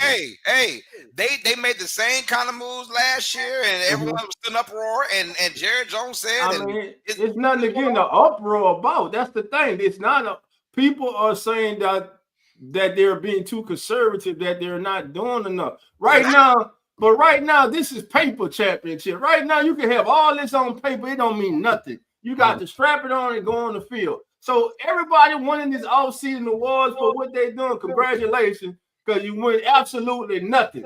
Yeah, it's not even August yet. We still in goddamn March. Like the biggest thing last year. Oh, we're being so conservative when we had Derrick Henry in our freaking lap. Hey, right. A franchise-changing player. Lives here in Dallas. You know what I'm saying? Yeah, so I'm saying, like, they're like, we don't have the money for Derrick Henry. When you absolutely do have the money for Derrick Henry, you just didn't want to spend it, Jerry Jones. He didn't want to spend it. That's all it was. I didn't want to spend it. That's one problem. We're talking $14 million per year for Derrick Henry from the running back position. He didn't want to do that. Yeah. But I'm gonna go ahead and wait for CeeDee Lamb until the money gets too high, and I gotta pay CeeDee Lamb. You know what I'm saying? I got to pay Dak Prescott his money. Making all the wrong moves, man. Yeah. Either they're waiting too long to sign the right people, or they ain't signing the right people at all. They're not even paying the right people that want to be there. Derrick Henry had a whole freaking house in Dallas, wanting to be with the Cowboys. No. Damn near begging you. I'll be a Cowboy. And Jerry Jones like, yeah, we can't pay him. We ain't got the money. Man, what the crap? We got Rico Dowd. We got Rico Dowd. You know what I'm saying? So I don't know.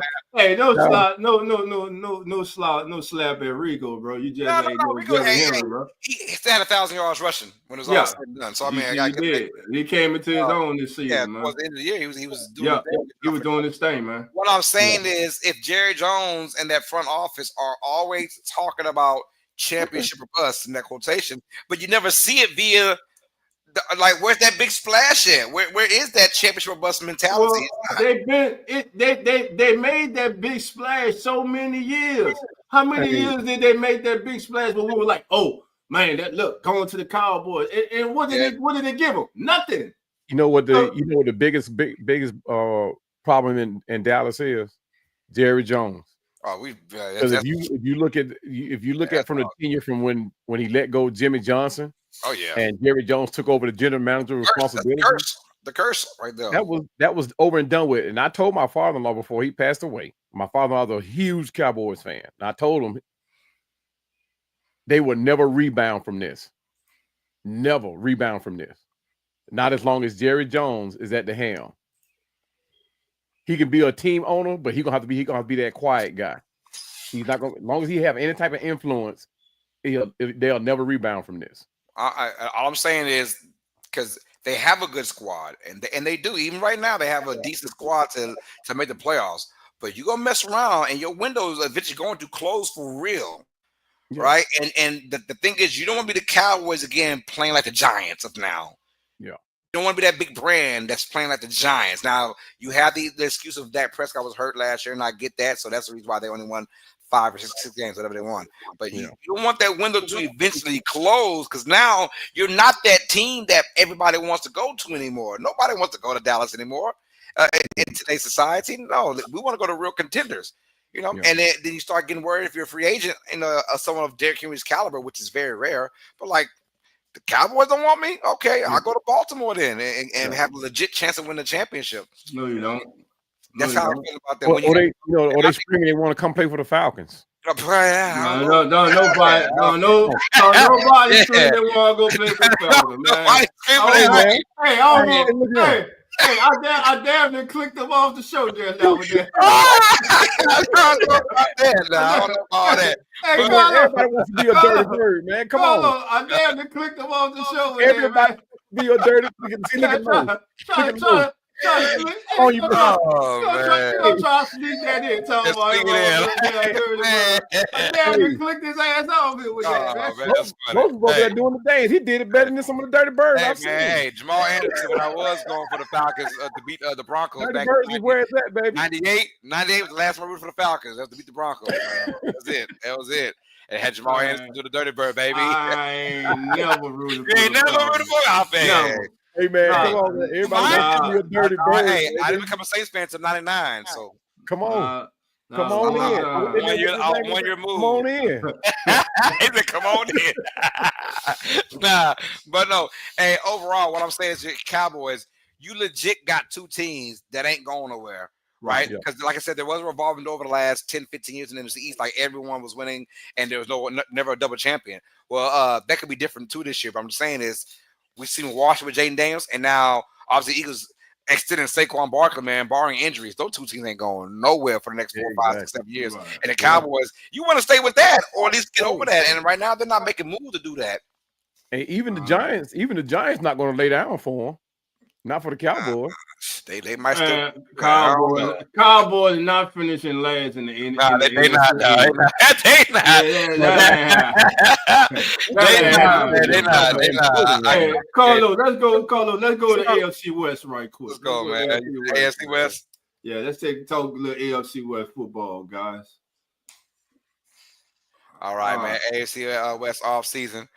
We got the defending AFC champion, excuse me, the Kansas City Chiefs, and then we have the others. Pretty much talking about the Chargers, the Raiders, and the Broncos.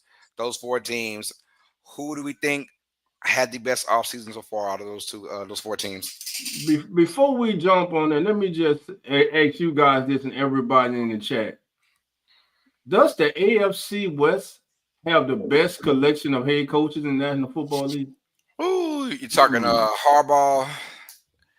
You're talking Jim Harbaugh, excuse me. Jim Harbaugh, Sean Payton, Andy Reid, and Pete Carroll. Yeah. Yeah. So my thing is, hey, things about to get real little tougher for the Chiefs, man. Mm-hmm. They are. So the offseason moves for the Chiefs. They signed 2 backup quarterbacks. They bring in Gardner Minshew, then turn around and they re-sign Bailey Zappi to a 1-year deal. Kareem Hunt is back. And then they signed former 49ers running back Elijah Mitchell to a 1-year, $2.5 million deal. I like that. I like that one. Very healthy kids. Does it now? They still have enough in them? We'll find out. We'll find out if he even makes the roster. But you know what? I don't think that's why they brought him in there, to find out if he got enough in him. Kareem Hunt is I ain't gonna say he injury prone, but he gets injured at the wrong time. So you have a guy like Elijah Mitchell come in. I mean, you talking about filling the void. He could very easily do that. So what does that say about Pachenko though? Huh? What does that say about Pachenko? He's been dealing with injuries too. Been hurt. Yeah. I mean, they re-signed Juju, Jalen Moore, offensive tackle. They signed him to a 2-year, $30 million contract. They franchise tag offensive guard Trey Smith, which he'll play that under 20. He'll get $23.4 million for the season under the franchise tag, and that's why one of the reasons they let Joe Tooney go, because they couldn't afford to play both of them. I like the signing of Jerry Tillery, the veteran D tackle, rotational player. They get him in for a year. Nick Bolton re-signed, who I think, and shout out to Coach. Coach loves Nick Bolton. Think he's one of the one of the best linebackers in the National Football League. Yeah. Then they signed, bringing cornerback Christian Fulton, formerly of the Chargers. They signed him to a 2-year, $20 million deal. I like everything that they did, and I see they're going to have a battle for the backup quarterback spot in Kansas City. Would it be Gardner Minshew, or will it be Bailey Zappi? And then you look at the Let me apologize too. I was referring to Pachenko being as the injury-prone guy, not Kareem Hunt. Gotcha. Yeah. Sorry about that. But as far as the quarterback room competition goes, I think Garner is going to win that. And Garner's actually a decent, solid quarterback. He just let's just say he probably won't be given many opportunities to get shell shocked back there. I mean, because he kind of make the try to force to make the big plays even when it's a short throw. You know, he's make ill-advised decisions, but he's a solid quarterback. He can continue to win football games if what's his name goes down. Holmes, yeah, he can go down. I mean, Garner can keep winning. Now Billy Zappi, I don't know. That 1 year deal probably says a lot. This is a bunch. Have y'all watched Gardner Minshew last year? Say it one more time. Minshew is made to be a backup. Now he's had a lot of opportunities to be the starter, and that's the issue that we have because he's not a starting quarterback. But he's a guy that can come off the bench and give you a spark if need be. Now, when he get the opportunity, limited time, probably the last week of the season, for limited time now, for limited time, 1 or 2 weeks time. No, we start pushing 5 weeks, we're in danger. We're in danger. And let me just say this: don't nobody believe in Gardner Minshew more than Gardner Minshew. Let me just say that. Man, and guess what? And he's supposed to. And he's supposed to. And he's supposed to. Look, the team I'm looking for, the Raiders. They haven't made any like huge splashes, but I think the re-signing of Max Crosby was huge for the culture, right? Because there were a lot of rumblings about we're trading Max Crosby in this kind of package deal, and a lot of teams went, "Well, Pete Carroll got the job." I'm pretty sure Pete Carroll said, "Man, look, that's the best player on our team. He's one of the top 5 DNs." In the whole entire NFL, we got to keep this guy. So they kept him $35 million per year for the next 3 years. That extension, I love the fact they did that for Max Crosby. On top of that, they got guys like Jeremy Chin, safety that I thought was a big deal for their defense. Their defense needs a lot of help, and Jeremy Chin solidifies that.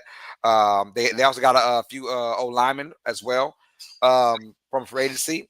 And so I was talking about Gentry going to the Bears. The other team that could look for Gentry is also the Raiders. Who knows if the Raiders want to get him as well? But I'm saying, like, you gotta. Pete Carroll is the right guy that's gonna make people respect him.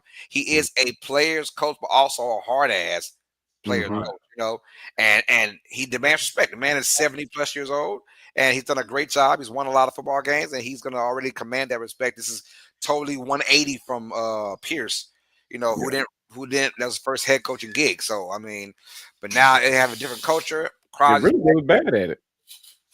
He really wasn't bad. He lost his starting quarterback. So I mean up to that point, it seemed like everything was looking. His problem was he's just too old school. You start calling out players every now and then on the podium, and guys don't like that, man. Well, it's a time and a place to do it. I mean, he did it a different aspect of it. Yeah, a lot of guys. That was that Mike Singletary moment. Yeah. Can't play with him. Can't work with him. Can't do it. Don't want him. Don't need him. Vernon Davis. His heart with his ass here and there. Whoa. Don't want him. Don't need him on my team, baby. Exactly.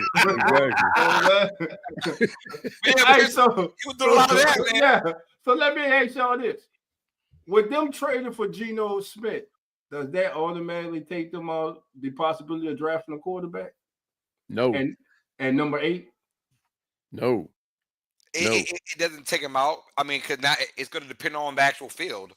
If some guys slide, let's say Sanders slides to 8, whatever. There's a great chance I want to get that guy. Yeah. You know, but if those top 2, we're talking about Cam Ward and Sanders, if they don't, if they're going about, you think it's Gentry?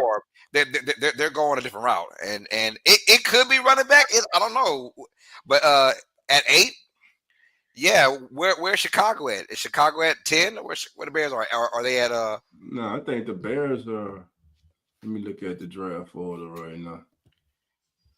But while you're doing that, Geno had proved that he's a journeyman quarterback. You know, he's been around. He's been around for a minute, so he can win games too if called upon. Right. I think the Raiders are either going 1 or 2. Either, like Carlos said, is either running back or a quarterback. The Bears 14, Carlos. Raheem being on the sign to a 1-year deal. I think that's probably a gimme that they're gonna probably look for another running back too. Yeah, they on 14. Who? The Bears. How? Did they give away a pick? The Saints are number. Yeah, because the top three is Saints number 9. Number 9. So hold on, let me update. Tennessee, Cleveland, New York. Yeah, I got to get an updated one. The one I did was not updated.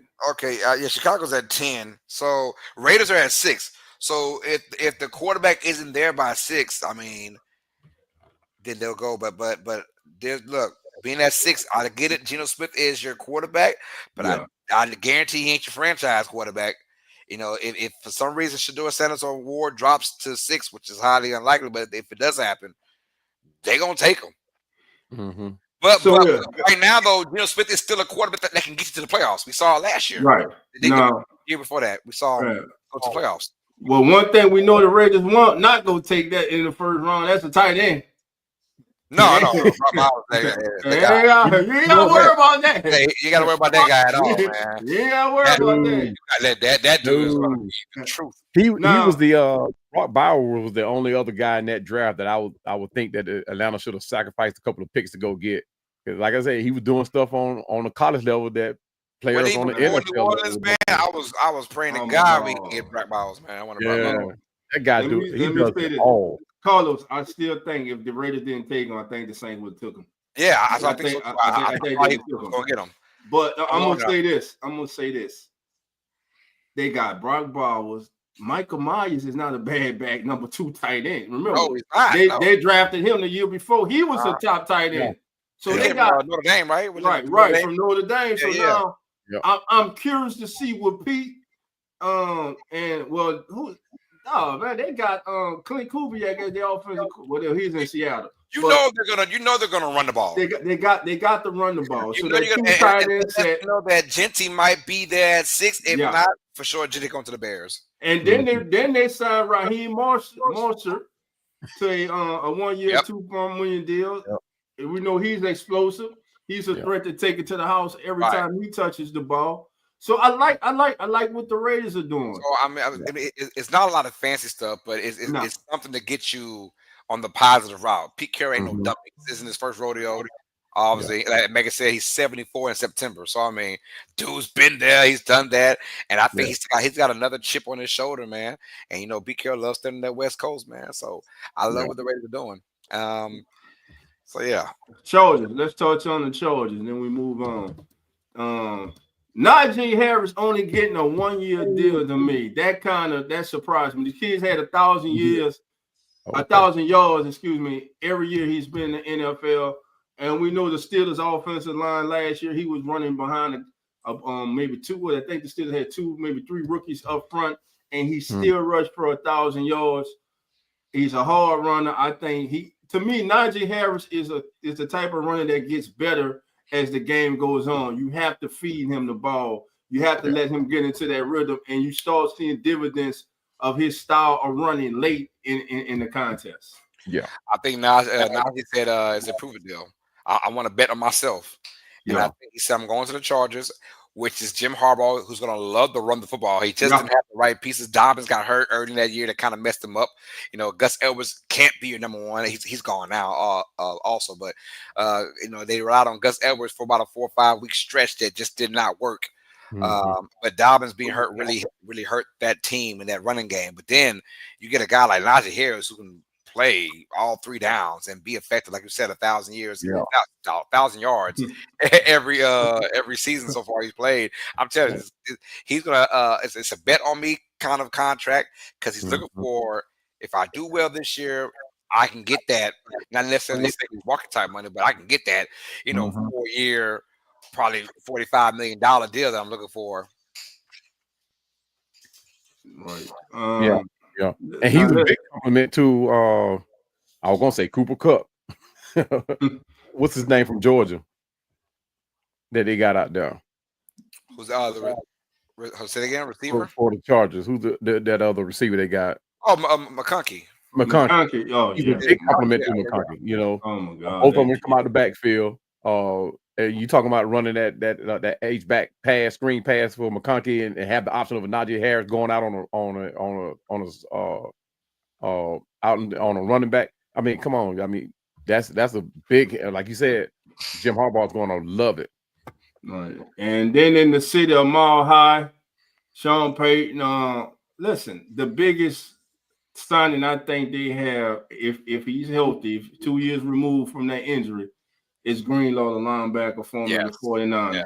Yes. We all know when healthy, he can go.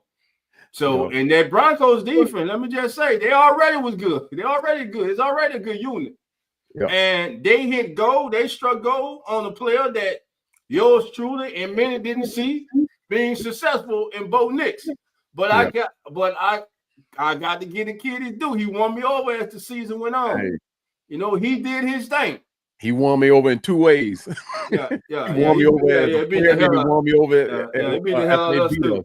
Yeah, they beat the hell out of us too. So, oh yeah.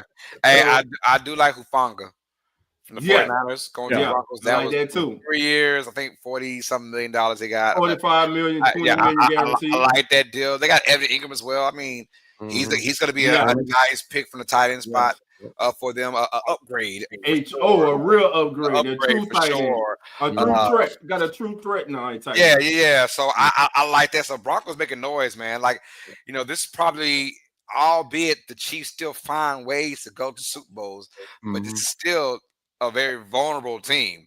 You know, and as well as their record was last year, only losing one game. I mean, they could have easily lost 5 games last year, right? So I'm just saying, like, these teams are trying to go over the Chiefs, right? And like, I won't be surprised if there's a team or two that's threatening Kansas City for the division this next year. Also, won't be surprised if the Chiefs blow the division out again. I mean, I'm just saying, when you have a guy like Pat Mahomes, man, and you know, regardless, I'm gonna give the Raiders 1 more year. Okay, maybe 2 more years before they become in contention in this division. But the Chargers and the Broncos have just about everything they need to give Kansas City all the competition that they need, you know, to make this division, you know, as competitive as any other strong division. Now, Cowboy, you say you're gonna get the Raiders 2 more years, but in the last few years, the team that's given the Chiefs the most problems in their division has been the Raiders. It's been the Raiders. Yeah, I give you that, but I mean, as far as like, I think the Broncos have really been. I mean, they haven't had any wins. Well, this past season, Broncos every damn year they play the Chiefs tough. They just find ways to lose. That the Raiders have had an actual win. Or 2 over the Chiefs the last. For them to lose that game that they lost to the Chiefs this year, man, was like field. I was like, man, that's what I'm saying. Like both these teams, Raiders and Broncos, especially I think the Broncos too, if they can continue gelling with Nixon, Payton, there'll be a threat or something like that to the Chiefs. Right.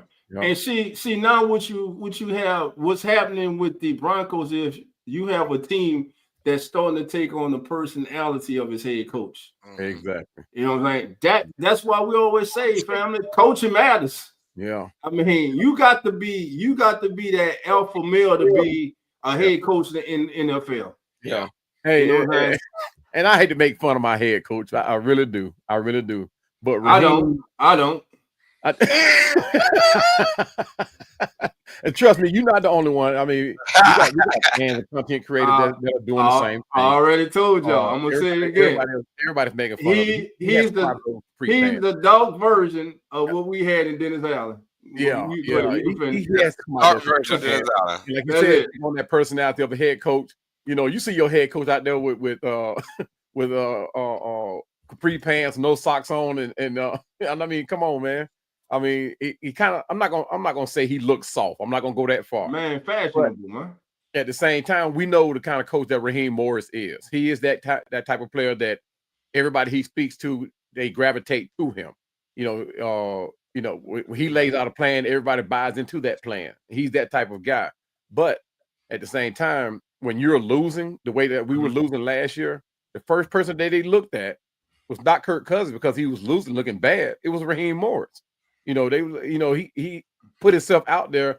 And to me, a head coach is not the one that every time the camera hits you, you're like this. Right. You're looking at the camera, wondering what's going on. That's not the look. That's not a good look.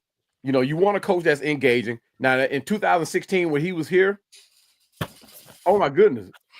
You knew Coach Animated. Morris was here on this field. You knew he was there. Yeah, Players, offense and defense gravitated to him. But he Right. had a whole different personality this year, and I don't know why. And I hope Right. he gets that back. Right. Let's go break down the NFC West before we get out of here, NFC guys. West before we get out of here. That's Yeah. right. Now, Megan, hold on, Carlos. I'm sorry. Let me go ahead.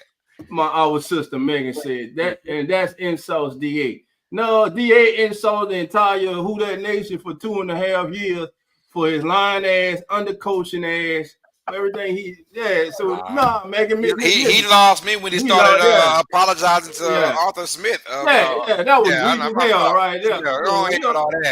I guarantee you, Arthur Smith would have came across the field apologizing. The Falcons did that to us. I'm telling you. Weak ass. You know why he wouldn't apologize to Arthur Smith? He wanted to come be a dirty bird. That's all that matters. He wants to be on this side of it. He want to be on this side of that border. He can go on that losing side. Yeah. Let's talk about Megan's Seahawks. And that's what I want to do too. My question is, the question I got for you guys, is Sam Darnold a better fit for Seattle than Geno was? What are they thinking about in Seattle right now? Seattle. I'm not saying Seattle. Sam Darnold is a starting quarterback, barring what everybody thinks. I agree. But Geno he's not a starter. Geno can come in and win games, yes, but he do it at the expense of how that starter is playing. If that starter is goes down hurt, Geno can come in and he can finish the game and he can actually continue winning. But he's not that player that can come in and do what Jordan Love did and continue winning for seasons. You know, take over that job. Now he can win some games. I give him that, but he's not that guy that can consistently win the starting job.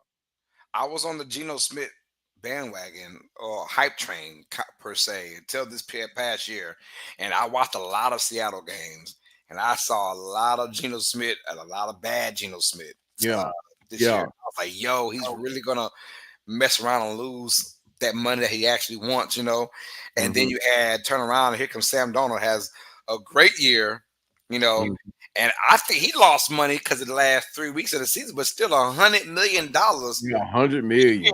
My God, I was like, okay, Seattle. If Seattle feels like he's the guy, and he is a starting quarterback, I give you that. Yeah. There are 32 teams. He's one of the best 32 quarterbacks in the NFL, in my opinion, Sam Darnold. So you give him $100 million. I thought it was still a way too much, but if Seattle feels like he is that piece, to get over the edge, but I don't know. I would still say Geno Smith's a starting quarterback out of 32 teams. He's the one of the 32 best. So I don't see a big difference, like a dramatic difference between Sam Darnold and Smith. Now, mind you, Darnold was just 3-4 years ago saying he was seeing ghosts. You know what I'm saying? I don't know. I mean, one good ass season, and all of a sudden he's back. I don't know. I don't like that with Seattle. Hey, as long as that ghost got on a Seahawks jersey, I don't think it even matters. He's got $100 million about the ghost and his therapist. But that is a lot, though. I mean, it's a lot. Now, I don't know if it was guaranteed, but 50. He got $55 million. 50 something million guaranteed. Yeah. That's a lot, man. For $55 million. In 1 year. Yeah, 37.5 in the first year. So let me touch on this. Sam Darnold. I laughed when Sam Darnold was named the starting quarterback due to injury. I watched Sam Darnold like you guys and everybody in the chat, everybody who was watching this live, everybody who was watching the replay. We saw Sam Darnold for 6 years. Yeah. And this past year was the greatest year of his career. Granted, the kid had a hell of a year. Yes. That was the Sam Darnold that everyone was looking for when he was drafted, when he came into this league.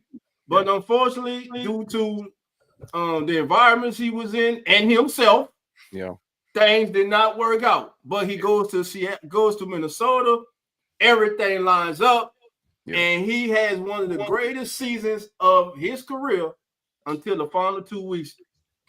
And a lot of people go say, And I heard this on Sirius XM NFL radio. A lot of people say, but you can't hold that the last 2 weeks against him. I'll be damned if I can't. Yeah. Because those last 2 weeks meant the most. You were playing for the number 1 overall seed in the NFL playoffs in the NFC, and you had a home playoff game that you were favored and you should have won. So no, he showed that in the right circumstances with the right surrounding cast of players, that team that he can be successful. I don't know if he's going to have that going to Seattle. I don't know. That same franchise just traded DK Metcalf. Let go of Tyler Lockett. And now, but now JSN, I do like JSN. JSN, whatever his name is, Jackson Smith and Jigba. Yeah. But Asher, who's gonna help him? Well, he's they bring in Cooper Kupp. They bring in Cooper. They bring in Cooper Kupp. Scantling's still there, and it just signed Marquez Valdez-Scantling. He's still there. Yeah. So the receiving coach, he got weapons now. The thing with Kupp is staying healthy. You know, we came all back off of injury, and he looked like Cooper Kupp. The main reason the Rams let him go was because injury and $30 million. Go ahead. He actually let go. I'm gonna tell you what got Sam Darnold that money. He was able to go in there. His agent was able to go in there and say, "Hey, Kirk Cousins was able to go to Atlanta and get that," and that's what Minnesota gave up for. Can't do that though. I can't go with that because Sam Darnold, despite this past season, Sam Darnold is not on the level of Kirk Cousins. To me, despite Kirk Cousins' struggle last year, to me, Kirk Cousins has been one of the most underrated quarterbacks in the NFL. He has. Sam Darnold just had this one season, and congratulations to him. He cashed in. Now, what are you gonna do? If Sam Darnold was a boxer, his record would be 1 win and 6 losses. The thing is, when you go looking at the quarterbacks that are available today, and that's the same thing I put out there about Kirk Cousins. Who would you rather bring in and pay that kind of money? Because he was going to get that money somewhere. Even as a backup, he was going to get that money somewhere. What, $100 million? Yeah, he was going to get that money. Whether that $100 million would have been 4 years or 5 years, he was going to get that million. From who? That $100 million. Who other than Seattle going to pay him $100 million? You don't think he could have went to New York and got that? Hell no. Or went to the Jets and got that? Hell no. That's why he's in Seattle. It's the Jets is why he just mess in the first place going to the Jets. He wasn't going back to the Jets. That was out the question. Yeah. I don't know. The Jets have made some bonehead decisions in the past. Man, what was the last consistent good quarterback the Jets had? Let me see if we're on the same page. That's the verdict. That's the verdict, yeah. That's the verdict. Chad Pennington. Yes, I'm sorry, Chad Pennington. You're right. Chad Pennington. All about him. You know how many years ago we talked about since they had stability? Testaverde was before Pennington. Right. So yeah. And we thought when they was getting Aaron Rodgers that they were finally get stability, but that didn't happen. You know what? So this has been a franchise that has been looking for stability, and even even Hollywood Joe Namath might want to suit the Super Bowl for the Jets, but his damn ass wasn't consistently really good. Now, you know what I'm saying? Not looking for stability in Aaron Rodgers. They were looking the same thing we were looking for out of Kirk Cousins, and that was wins. Yeah. What do y'all think about the Aaron Rodgers is not the answer for anything no more. You already know. The Rams get Devontae Adams. My favorite. Listen, they one of my favorite coach. I'm not a Rams fan, but I wish this man could be my head coach, man. I'm telling you. I just love McVay, man. I love McVay, man. Listen, Matthew Stafford wasn't going nowhere. They let him go out there. Whatever he got, they was going to match. So Stafford wasn't going nowhere. You bring in Devontae Adams, who, by the way, despite being traded, still got over 1,000 yard receiving. Devontae Adams could still go. Now you got Devontae Adams to put with Puka. Yeah. No, not with Puka, with Stafford. Yeah, with Stafford. You give him a good quarterback. That's all he needed was an accurate quarterback. I'm good. Because after he got dealt with Aaron Rodgers, he played with just bad quarterback after bad quarterback after bad quarterback. So look at that. Tutu Atwell and Higbee, the tight end, who I think is one of underrated tight end. Mm-hmm. Listen, the Rams and with the mind, I call them the mad scientists, man. McVay over there, man. And that young defense that is coming. It's coming. They are coming, and they are young. They are talented, and let's see what they add this offseason to them. But Stafford re-signed. They bring in Devontae. They re-signed Tutu Atwell.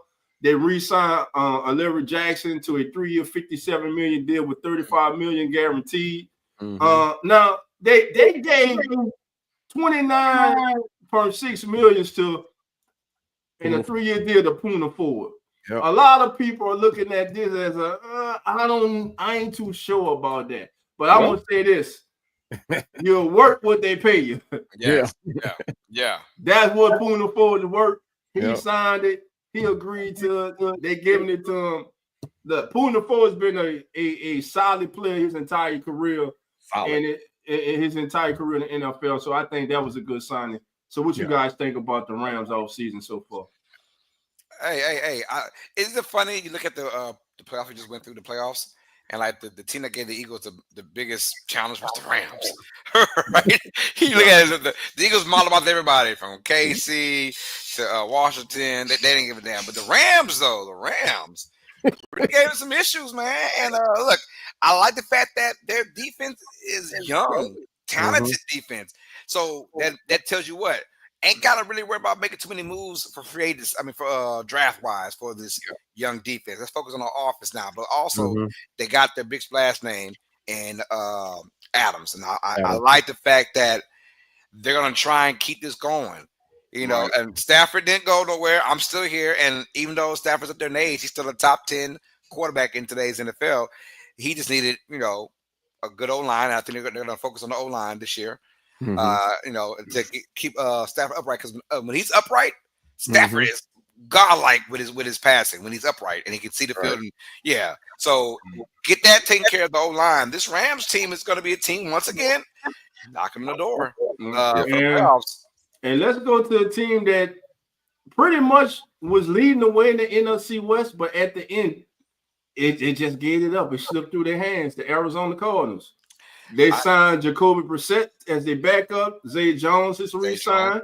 They bring in Kevin Beckman. He re-signs. The big acquisition is Josh Sweat. Coming in, 4-year contract, $76.4 million with $41 million guaranteed. Yeah.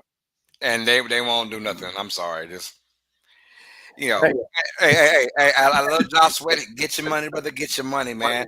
He's got the NFC. He's got a Super Bowl in his belt. He went for the money. I applaud that man, but he is not going to be a difference maker for the Cardinals. They actually lost too much. They didn't bring in enough to replace what they lost. They lost that defensive tackle, Naquan Jones. They lost Roy Lopez. They lost Tonga. I mean, that's actually too much. And then you only bring in Josh Sweat. And I don't think Tomlinson is going to be enough to replace what they lost.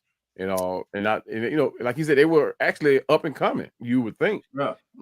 2 years ago, was it 2 years ago? 3 years ago, they were 11-0. But what? I mean, this season they were led like after week 10, I believe they were in the lead, like with a 6-4 record or something like that. They led for a couple weeks. The whole entire NFC West was up for grabs until the last 2-3 weeks of the season. Everybody's the same. They actually lost more than that. Those are just the 3 notable losses that the Cardinals lost. But now the teams they saying that the Cardinals need edge rushers, linebackers, cornerbacks, safety, DLs, defensive linemen. That's all defense. So I mean, like I said, the 3 that I named was just the three bigs that they lost, and they didn't bring in enough. They brought in Josh Sweat, but it's not enough, I don't think. But they still need a whole lot on that defensive side of the ball. And they couldn't stop the run to save their life last year. Right. Hey, family, listen, we want to thank everybody for joining us for this free agent reaction show. Listen, family, we got 75 in the building today. Thank you all for being here, but do us a favor. Don't just watch us today, family. Everybody on X, man, shout out to I'm putting up an X for everybody on X, baby. We're 57 strong on X right now. Hit that link, family. Subscribe to the Come On In Sports Network, our YouTube channel, and also all of our independent channels. We have Uneducated Sports Talk, which is hosted by our very own Mr. Carlos Clayton, who's in the building. We have our newest member to the Come On In Sports Network and host of Atlanta Falcons Fandemic and Come On In Falcons Cowboys in the building. I'm Dolph Jackson, host of the Keeping It Real Who That Sports podcast. We're also a home to Real Fan Sports and Come On In Bills, which is hosted by Jeremy and Lawrence, and Real Fan Sports is hosted by Zach and Nonfiction. So do yourself a favor, hit that subscribe button, subscribe to the Come On In Sports Network. You get great content like this. And listen, if you would like to be part of the Come On In Sports Network, I'm talking to all my ladies out there. We are looking to bring in ladies to the team, to the family. NBA, NFL, NCAA, it doesn't matter. If you would like to join a great family, a growing team here at the Come On In Sports Network, send us an email at comeoninsportsnetwork@gmail.com, and we'll be sure to get back with you. But on behalf of the Come On In Sports Network, on behalf of Carlos and Cowboy and myself, I want to thank you all, and Lawrence and Jeremy, thank you all for joining us today. And remember, family, the doors are always open, so you already know. Come on in. The Come On In Sports Network.